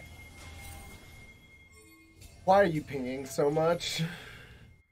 Okay, anyways, on Ascended Royalty, who's on the red side, we have Emery's 3 on Jax in the top lane. Creativity Yoke on Sejuani in the jungle. We have Sassiest Dragon NA on Zillion in the mid lane. And we have Chimichungus and Bubbly Becca on Twitch and Sona, respectively. All right. You think we're going to see anything spicy in the first couple minutes here? No, I think both of these teams are going to play fairly safe at the beginning, except for ASR's greatest spam ping of the century. Everyone should be doing this, by the way. Just by the way, everyone should be doing this at the beginning of all their games, and I'm very disappointed if you don't. Please don't spam ping me on ladder.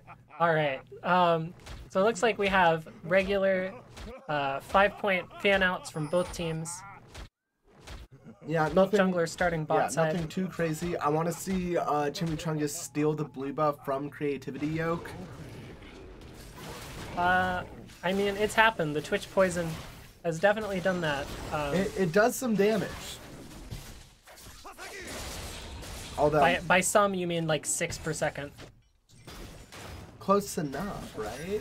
Okay. It does look like Creativity is going to be able to secure that blue buff without too much hassle. But let's talk about Zillion mid. I love Zillion. Let's just talk about Zillion. So, Zillion has not really been the most prominent champion in the last couple patches, but recently he's been getting played elsewhere. He was top, I believe, in LCS. Huni was playing no farm Zillion top, where you take a spell thieves and you just poke them. Yeah. And you don't get any farm. Like 1 farm at 8 minutes or something. It's something crazy, but it works. I don't know why it works, but it works. Although it's definitely going to be interesting very nice to see. bubble by Becca Celercia. taking a lot of damage right now. The Ignite coming out. Celercia not going to go in, but Celercia also taking a ton of damage. That's going to be Chimichungus picking up the first blood onto Celercia. Excellent punish for the overcommit onto Bubbly Becca. I mean, yeah, it was honestly a good idea, but like just everyone forgot that Chimichungus does tons of damage, I guess. So it wasn't in the cards for Celercia right now. I mean, on any AD or on any champion early, if you just get to sit there and auto for a while, auto attack deals so much damage early. But I really like this Yasuo Zillion lane. I personally don't see it's going to be really interesting because both of them have a lot of ways to outplay the other. And by outplay on Zillion, I mean put a 99% slow on the Yasuo. Have you ever seen a Yasuo try to like dance through minions when slowed by 99%? Nope. It's really funny.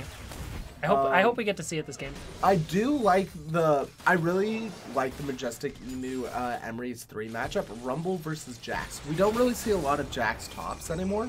But first off, Zac is coming in for a gank onto Sassiest Dragon. Sassiest Dragon is going to have to flash, but the Ignite comes out. Meanwhile, Sejuani is coming in, but he is going to be able to walk out. And with the Ignite cooldown being reduced to 3 minutes from 3.5 minutes in one of the last couple patches, Kilgar is going to have a lot of kill pressure onto Sassiest Dragon here. Yeah, for sure. It's definitely going to be interesting to see what they decide to do here. But it's going pretty well for... I want to say it's going pretty well for both teams right now. Nothing too big. I feel like Majestic Emu definitely has the advantage. Rumble, not really a champion that we see too much. Definitely until level 6. Once Jax gets a Triforce or the Spear of Shojin, it's going to start getting a lot harder for Emu. I mean, but at the same time, you have to keep in mind that Majestic Emu is also getting at. Well, looking at this now, who do you think is going to win this game, just off of team tops? Well, just looking at it, on the side of OSU, I really like the amount of crazy team fight damage that they have. Of course, Rumble putting out the red carpet does so much damage, especially with the amount of with the amount of ways to keep people on the other team in the same place. With the Yasuo Tornado and ult to hang them in the air, with Zac to enable that, with the Nami to enable that. Like, there are a lot of knockups. Very good team fight. There are a lot of knockups, and then the Jinx and the Rumble deal a ton of AoE. So, if there are a lot of big 5v5s, I would not be terribly surprised to see OSU win. Yeah. On the other hand, if Ascended Royalty looks for like split push stuff, the Jax is very strong in a side lane, and the Zillion can help with rotations and to keep people alive. So I think this is going to be very close, and it's going to be down to who can get their strategy going better and faster. Yeah, for sure. It's definitely going to be interesting to see how this game plays out. I personally really like the Zillion pick. I feel like Zillion's extremely... Well, you like Zillion because it's spicy. No, we saw the Rumble. Oh wait, top. but that's gonna be Brenticus kind of about to get stunned up. Has to flash away. His passive now going out right now. OSU Alarm has no more mana, and Kilgar is here though. Bubbly Becca ignite on him right now. But that's gonna be the ultimate from Yasuo right now. Bubbly Becca is going to flash away. No one has died yet. Brenticus is now back up. Sassius Dragon also out of mana. Doesn't have enough mana to ultimate. Chimichangas does pick up the kill onto Brenticus right now. He is now going for Celercia. Celercia going extremely low, going to go down. That's going to be a double kill for Chimichanga. He now has his eye stat onto Alarm. Alarm does use his heal. Kilgar is here though. He uses his invisibility to get out, but he is now visible again. So it's just going to be a 2 kills. So many members of Ascended Royalty getting very low there. It's going to make it difficult for them to get anything off of that one fight. But still, that's gold. Yeah, Chimichangas is doing extremely well right now. More importantly, too, it's farming time on the Twitch. Yeah. And we see, again, this game, a late game hyper carry getting early kills. Meanwhile, Very Emery's strong. 3 trying to go in onto Majestic Emu, just not working out right now for him. Dealing so much damage already. Yeah, that flamethrower Rumble's is level just 7. such a good way of dealing tons of damage. It's what, 30% or 50% extra damage when you're in the danger zone, when you're at over 50 feet? I think it's 50%. I thought it was 15%. 15? It's 15 to 30. It's a big number. It's 15 to 30, I thought. Regardless, that is a lot of extra damage. Oh, it is for the Rumble. 50%. It is 50%. Haha. Thank you, Twitch chat, for proving that I was right and Noah was not. I haven't played Rumble in like 3 years. But anyway, we see just a lot but it of does look like resets. Chimichangas is trying to go in and get a bit more kills. But right now, OSU Alarm has level 6 on him, and Celercia is level 5 compared to Bubbly Becca. I guess Bubbly Becca just leveled up. So, But the Twitch level 6 is going to be so big when he does get the that. attack speed steroid, the extra range, and the ability to attack through people, and the way that OSU's been playing right now, they've kind of been stacking on top of each other. Mm-hmm. So. Leaving themselves very vulnerable. to this. OSU Alarm almost landing that as well on an invisible target. And it's not very often you get to see a Twitch lane get to push in against a Jinx. Yeah, it's definitely a very rare occasion. We don't know what that noise is. Well, something's happening upstairs. Yeah, something is happening. We're Anyway, we sorry got a about- big engage onto that Jax. Tons of damage. I'm actually All just right. confused. What? Noah, do you want to go check on that? Yeah, sure. All right, we're gonna send Noah to check. We got a big engage onto Kilgar. Creativity Yacht picking up that kill. Bot lane getting pushed back in. Rumble getting a lot of little bits of chip damage onto this Jax. The red carpet. Tower, we have no control. Oh, the red carpet might get laid out real soon here to try to pick up that last bit of damage and get that kill from Majestic Emu. We'll have to keep an eye up there. A little bit of vision control starting to go around by Ascended Royalty. Also, real quick, that is the shower. We have no control over that. Well, this has been exciting developments with the colorblind crew. Yeah. Oh, okay. Is that our name now? I guess we are the colorblind crew right now. So, not really anything too notable in terms of farm leads floating around. Only a handful of CS here and there, very fleeting. But like right now, Twitch is doing extremely good right now. 3 kills, a bit of CS over his laner.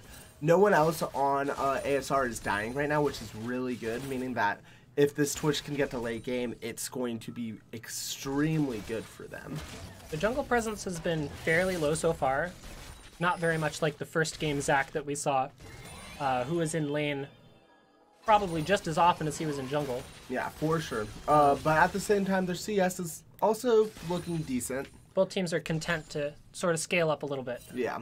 Both teams not really wanting to do any fighting. Both teams wanting to win this game as much as possible. Though, we do have Brinticus here bot. Getting ready, possibly to go in. But it does look like Sassy's Dragon and Creative Yoke might be trying to look... Nope, they're just clearing forward. Nothing too big right now.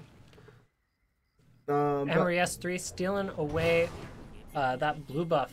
It does look like they are going to be going for this dragon, which is really sketch, seeing as Zach is there right now as well.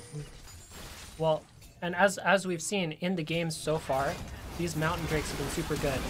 Oh, that's going to be the Nami ult and the Zac engage. Sona gets abducted by Brinticus right now.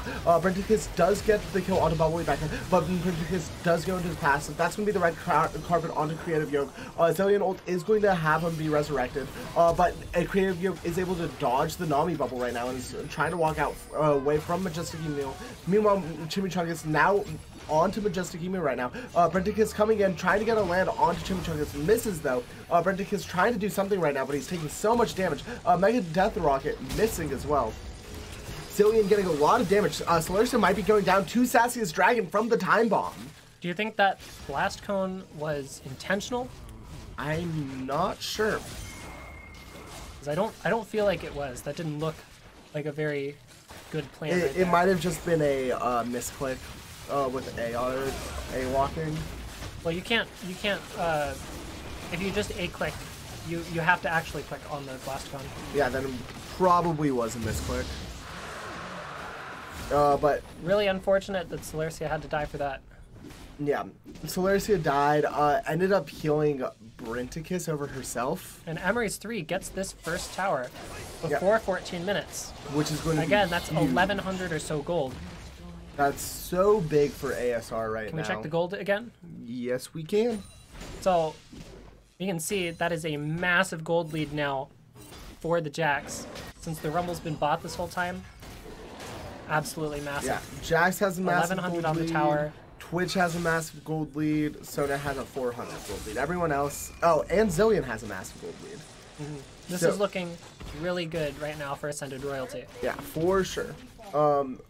Alarm taking up this red buff right now. I feel like this is a bit early for Brinticus to be giving it up. At this point, the Jinx really wants to be able to catch up in damage to the Twitch. And I honestly think just for the experience, it's not a terrible idea to put that on the Jinx. I mean, yeah. Though taking Krugs might have been more economical. Yeah, Brinticus still does need a lot of XP right now. Absolutely. But, excuse me. This game is still anybody's game. OSU can still bring this back right now.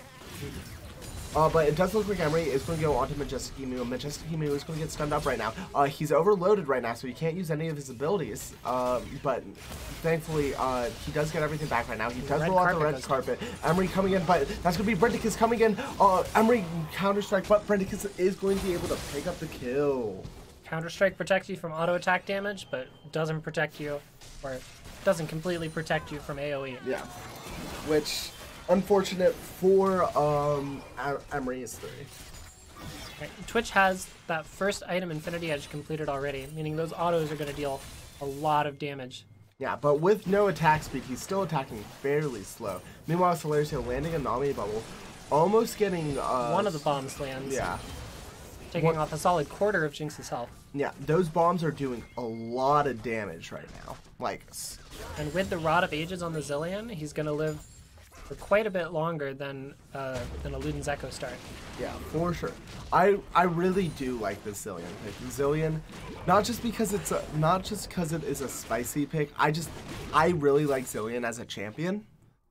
And I feel like his ult, especially with someone like Twitch, can do so much, especially has a lot of versatility. Yes. Even just giving Twitch the attack speed that he wants. That is going to be the Glacial Prism landing onto Yasuo right now. That is going to be him going down to Creative Yoke, Kilgar. Very clean pick. Oh, but that's going to be Brenticus coming in, going for the abduction onto Sassy's Dragon, but he just doesn't have enough damage. But Sassy's Dragon kind of stood there for a bit. He might have DC'd for a second. But that's going to be Chimichangas getting raided by the Flame Choppers. That's going to be Senna ulting. Source, with the Twitch ultimate coming out. Celestia picking up the kill onto Bubbly. Very onto nice Senna, Mega Death Rocket. And Mega Death Rocket killing Twitch. Oh, no. Celestia actually got a double kill. So Mega Death Rocket doing a bunch of damage, but not killing Twitch. So I suppose that makes Celercia the bot lane carry now, right? Oh, of course. I mean, look at the Jinx. Jinx has 3 assists. Nami has always been the bot lane carry of this lane. Let's be honest here. All right. So Jax, still very big. We'll probably have a Triforce coming up here pretty soon. Lots of components coming down, though. Yeah. But it's definitely going to be good to see how ASR decides to respond to this right now. But that is going to be the second turn going down to OSU, almost evening up the gold lead, about 1.6k gold lead left. So that's really good for them. Now this Rift Herald still has about 2.5 minutes on it. Do you think that either team is going to really try to push for this, especially with the Dragon coming up in 25 seconds? ASR might. Brenticus is backing off, though. So it'll definitely be interesting to see what happens. OSU just has so much vision everywhere.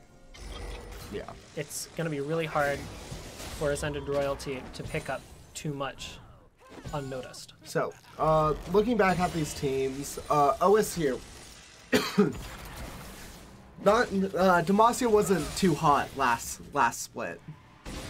OSU being the undefeated team of Demacia split, first place in their division, then ended up losing to the 4th place Jingo squad in Noxus.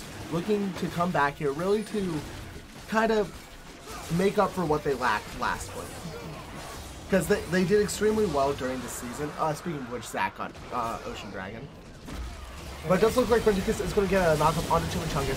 Chimichangas is going to get ulted by Zillion. Yasuo also ulted, and he's now going on to Bubbly, back to Kiss. Twitch is now running. He's just going to go down to Yasuo. They now have their eyes set onto Creativity. That's going to be the Mega Death Rocket killing him. And now that is going to be a 3-for-0 for... And this is the kind of 5v5 that OSU wants to be looking for all game. They have so much damage between the Rumble and the Yasuo and the Jinx, and so many ways to knock up and suspend and ensnare their opponents to keep them in that damage. Yeah, for sure.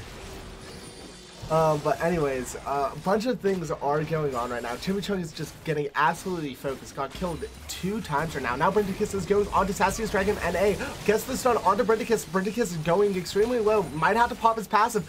His passive does pop, but his entire team's around him. I think he's going to be able to live through this right now. Yep, he is. OSU Alarm also being decently strong for only having 1 kill right now.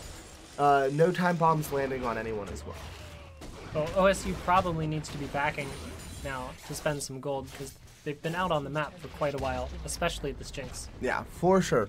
Jinx having about everyone having around 1 to 2k gold, except for Celercia. which for So we obvious... definitely need to back and buy, get some items going. Yeah, for sure. That should be the rest. No, Jinx does need about. Jinx ended up buying the full Infinity Edge as well as Berserker moves.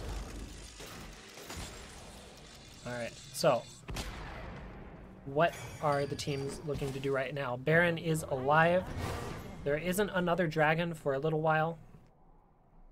I don't think anyone is going to start looking at Baron just yet. Although Rift Herald will be dropped. Big slow from the Zillion. Alarm flashing the Sona ultimate. Very good on his part. But it does look like this turret is going to go down to Rift Herald ultimate. Rift Herald. The Rumble ult dealing 70 to 80% of Twitch's health by itself. Yeah, for sure. Absolutely nutty. But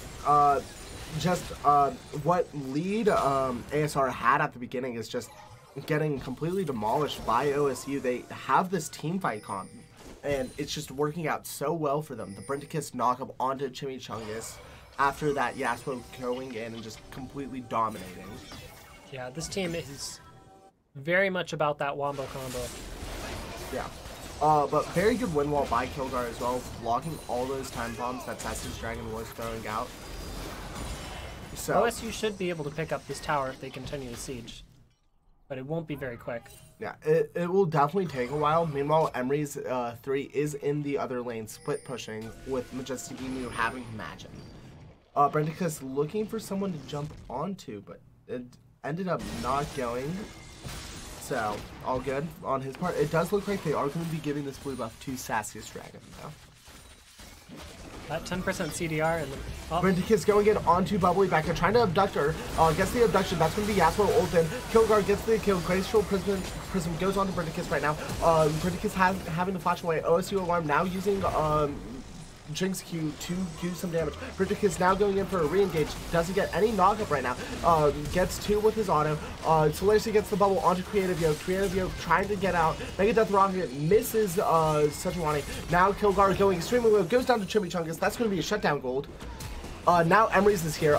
Gets the kill onto Solaris, but gets hit by the Aqua Prism. Now is caught by the Flame Chompers, and that is going to be a double kill for ASR. 2 extra kills for ASR. That's really big. Ooh, I need to breathe. Especially with the Baron up. Yeah, Baron is now up. 4 of OSU's minions, 4 of OSU's champions are dead. Rumble is up. The Equalizer is available. The red carpet royalty is just starting the Baron. Yeah. The red carpet could do a lot to change the hands of this Baron. Yeah, creativity Yoke trying to zone out a bit. Bubbly Becca going extremely low right now. The red carpet would be so good here right now. He already used it. Oh, he did? I did not even see That's what forced him off the Baron the first time. But now creativity Yoke able to smite secure it. Majestic Emu now going down. That's going to be all 5 members. Everybody's of them super living. low. They've got to watch out for a Mega Death Rocket coming in. Yeah, Mega Death Rocket is still on cooldown for just a bit longer. Yeah, and it does look like OSU is just going to be taking this dragon as a consolation prize. Which dragon is it? Is that an Infernal? It is in Earth. Alright, another mountain is going to help later if they can survive this Baron. But we'll have to see what Ascended Royalty can do. Yeah, for sure. It's definitely going to be interesting to see what they do. But one thing that I do want to note is that Sassy's Dragon has a ton of farm over Kilgar right now. Yeah, farming very well. Yeah, Double Time Bomb does extremely well for taking out a lot of those minions. But with ASR, especially Chimichungus right now, having this Baron buff, it's going to be so good for them right now, especially now that Chimichungus also has his Runins and another Zeal. It's a lot of attack speed, a lot of crit. A lot of attack, a lot of crit. It's definitely going to be interesting to see how OK State reacts to this. Alright. Yeah. So not a whole lot's going on with this Baron so far. Sassy's Dragon getting hit by the Aqua Prison right now. Taking some damage from Jinx, but not a ton. Seeker's Arm Guard is mitigating a lot of that damage already. Yeah, for sure. But it does sound like Brindicus is going for a deflection onto one. That's going to be started. Yasuo ulting in right now. Sassius Dragon using the ultimate on himself. Chimichanga is now going down. They now have their eyes set on creativity, but he pushes away. Zillion now goes down to Celercia. That is going to be a 3-for-0. Jax is on this bot tower. Yeah, Jax just split pushing away. That's going to be Rumble teleporting in, but Jax is just going to be able to walk out. Meanwhile, it's going to be 2 towers mid probably for OSU, right? Yeah. Maybe 2. Probably. Between Jinx and Yasuo, they should have enough attack damage and attack speed too. to take this very easily. Yeah, so that is going to be 2 turrets for OSU. They were able to turn that fight in their favor and do extremely good. Stealing away some of Ascended Royalty's jungle. Gonna make sure that they can't get as much gold. Yeah. All right. It looks like OSU is content just to take the reset here. Yeah. Grab a couple of the control wards that are littered around.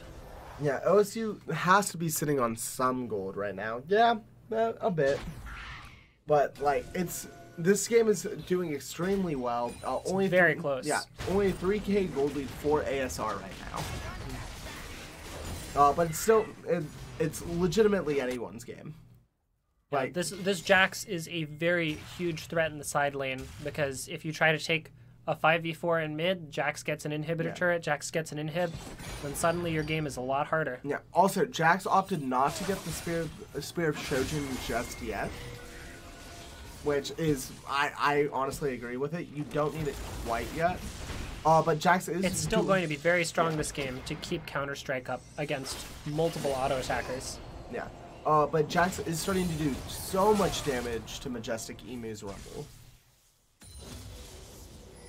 Okay. But, like, other than that, Chimichanga 6-3-2, having a bit of trouble dealing with the rest of... with Brindicus jumping onto him. Rumble's Equalizer doing just so good in these team fights right now. There's so much damage to every single member. Especially with that Rylai's now slowing them as well. That's going to be Keeps huge. them trapped in, and Leandri's to continue to burn them afterward. Yeah. And Sassius Dragon NA manages to pick up this blue buff. Yeah. It does look like Brindicus may have saw him, but decided not to go for him. I don't know why he wouldn't, but okay. But it does look like they are sending Majestic Emu to deal with Emery right now. Majestic Emu doesn't have teleport, but Emery S3 does. We've got this next dragon coming up soon too. So we'll probably see a fight around that or around the Baron in a minute and a half. Yeah. Probably, yeah, most likely. Baron's probably going to be the bigger item of choice for obvious reasons. Yes. But now OSU does have double Mountain Drake, and that's a lot of extra, that's a lot of true damage to that Baron, to these towers coming up. Yeah. So if they can get in a position where the Jinx can auto these turrets, they're going to go down very quickly. And it looks like they might just get that opportunity bot. Yep.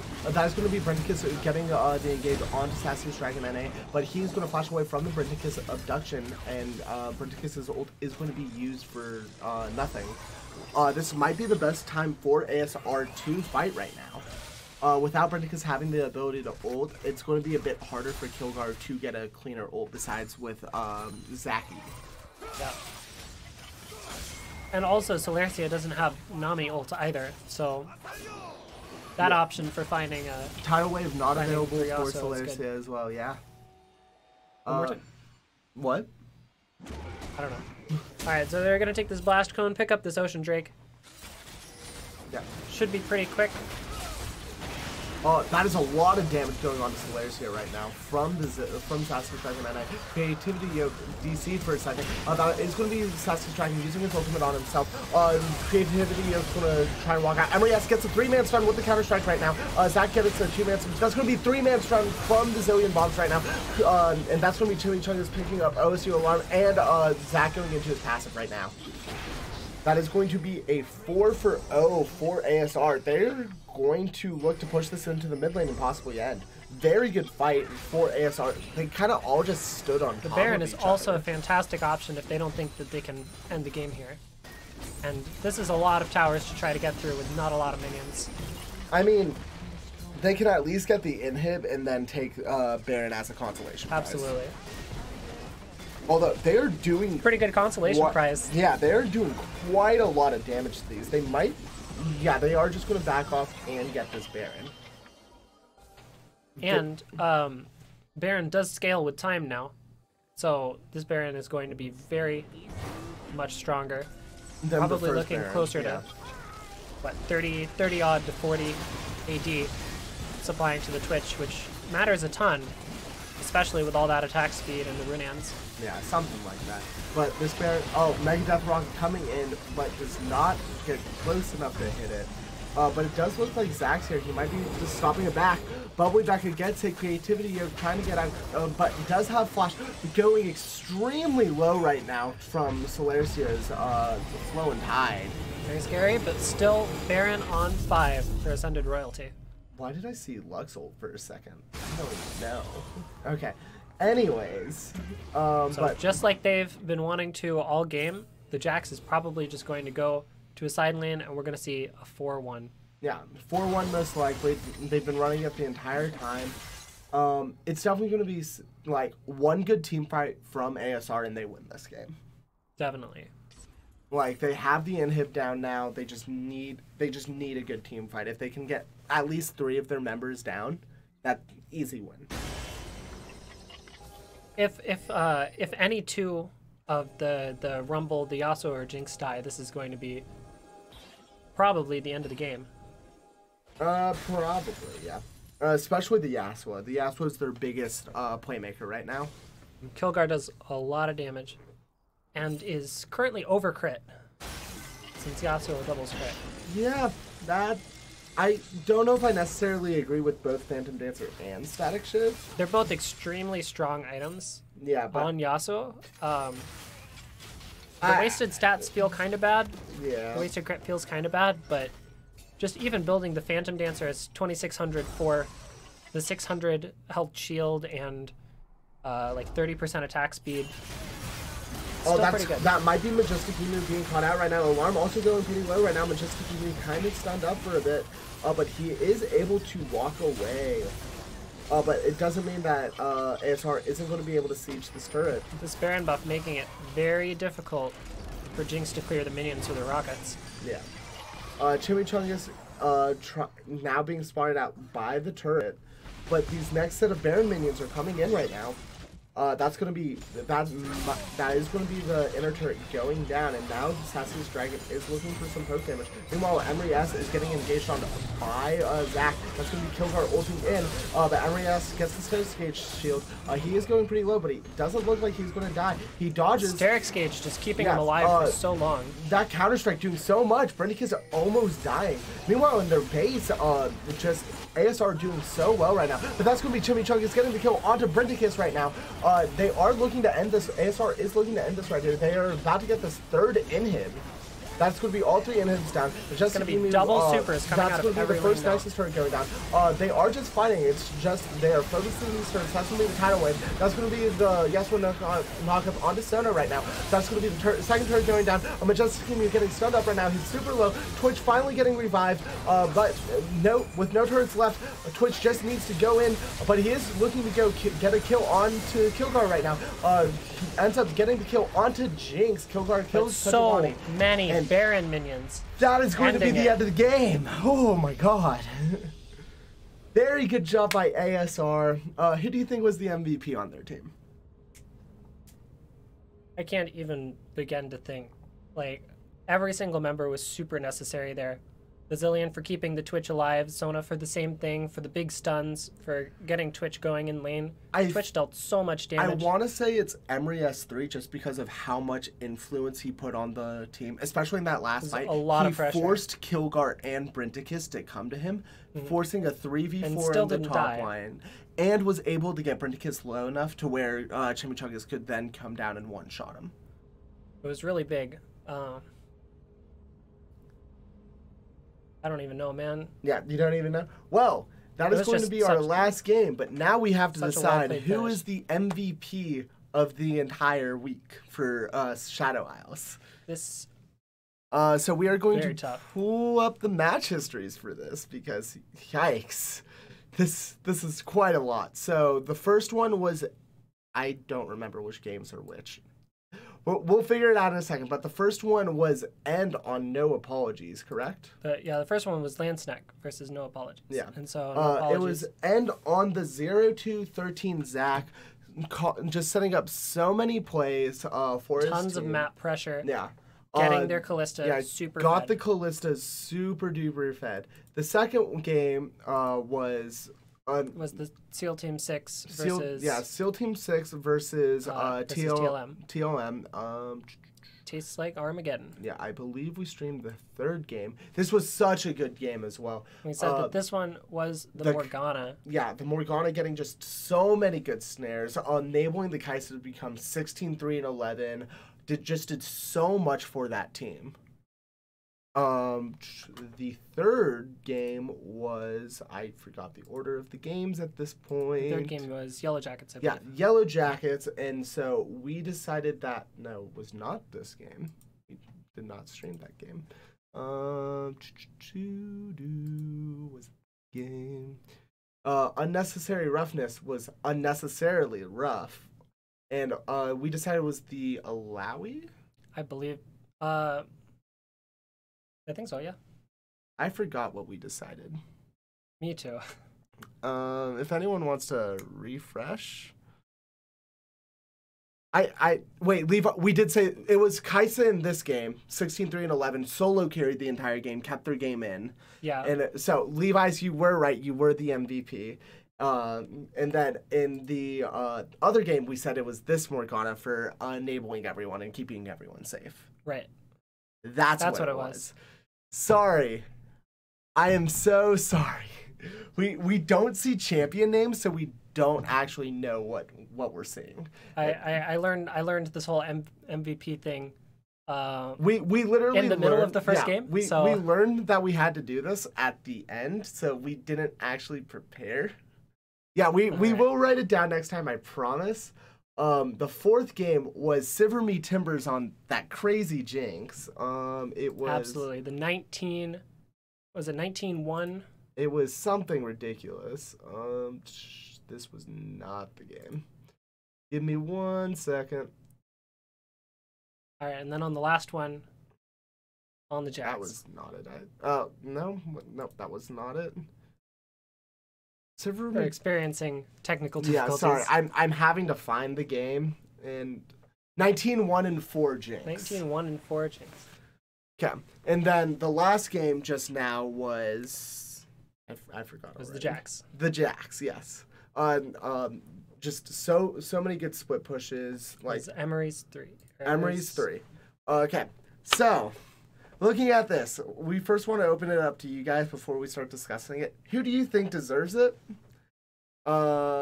We can try to show this. We'll have a better setup on how to do MVPs next week. We kind of learned about it today, kind of didn't. No, we learned about it today. Yeah, no, we learned about it midstream. There's not much we can do about that. So. Chimichangas. Chimichangas votes for Chimichangas. Chimichangas. Levi's votes for Levi's. Thunderstorm votes for N though. So let's kind of talk about everyone again one more time through. All right. So, End on the Zac earned MVP for being an absolute terror in terms of map pressure, getting Callista, getting his team's ADC extremely far ahead, being super influential in the bot and mid lanes, and helping his team get to the point where they could just win fights, win objectives, and push through the end of game. It wasn't that he played necessarily like super perfect. He didn't get a ton of kills. Yeah, he just had control of the game. He controlled the jungle. He ganked mid. He ganked bot lane so much. He just did such a good job. In a word, it was very clean. Yeah, extremely clean.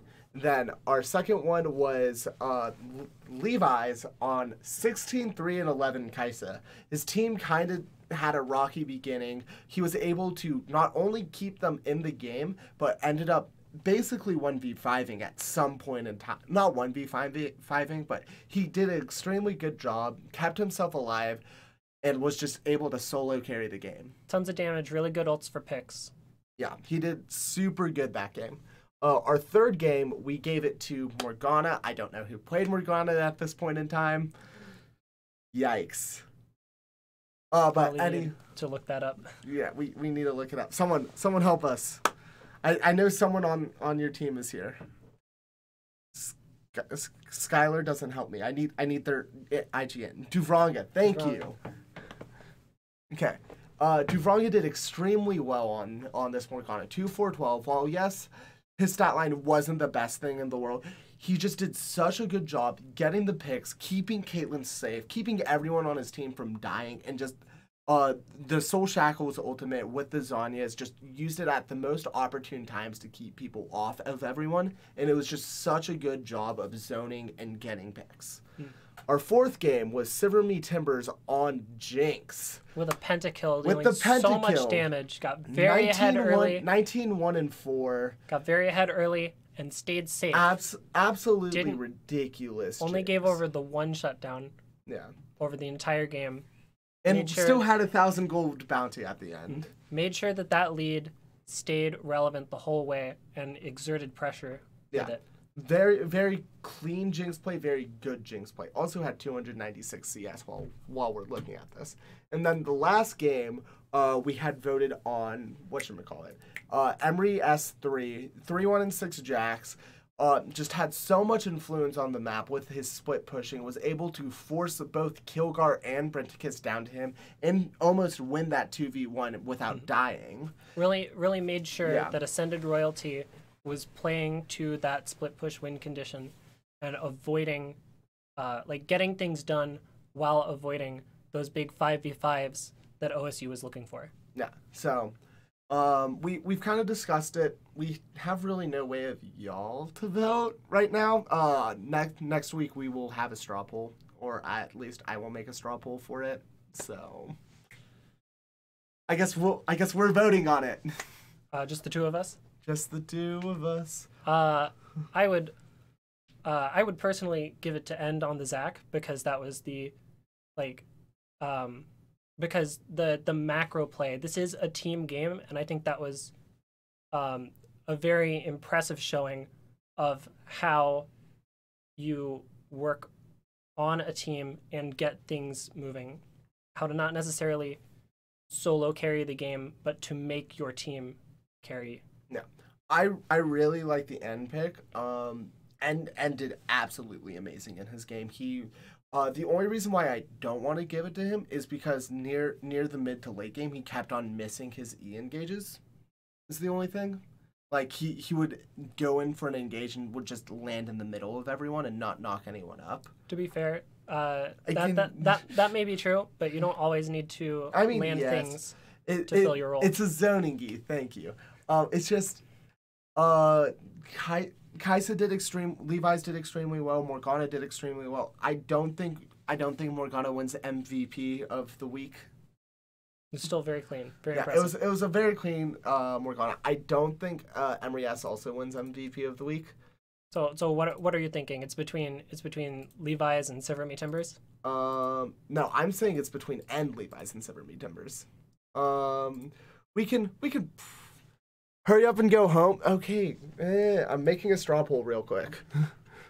All right, more technology. Yeah, give me 1 second.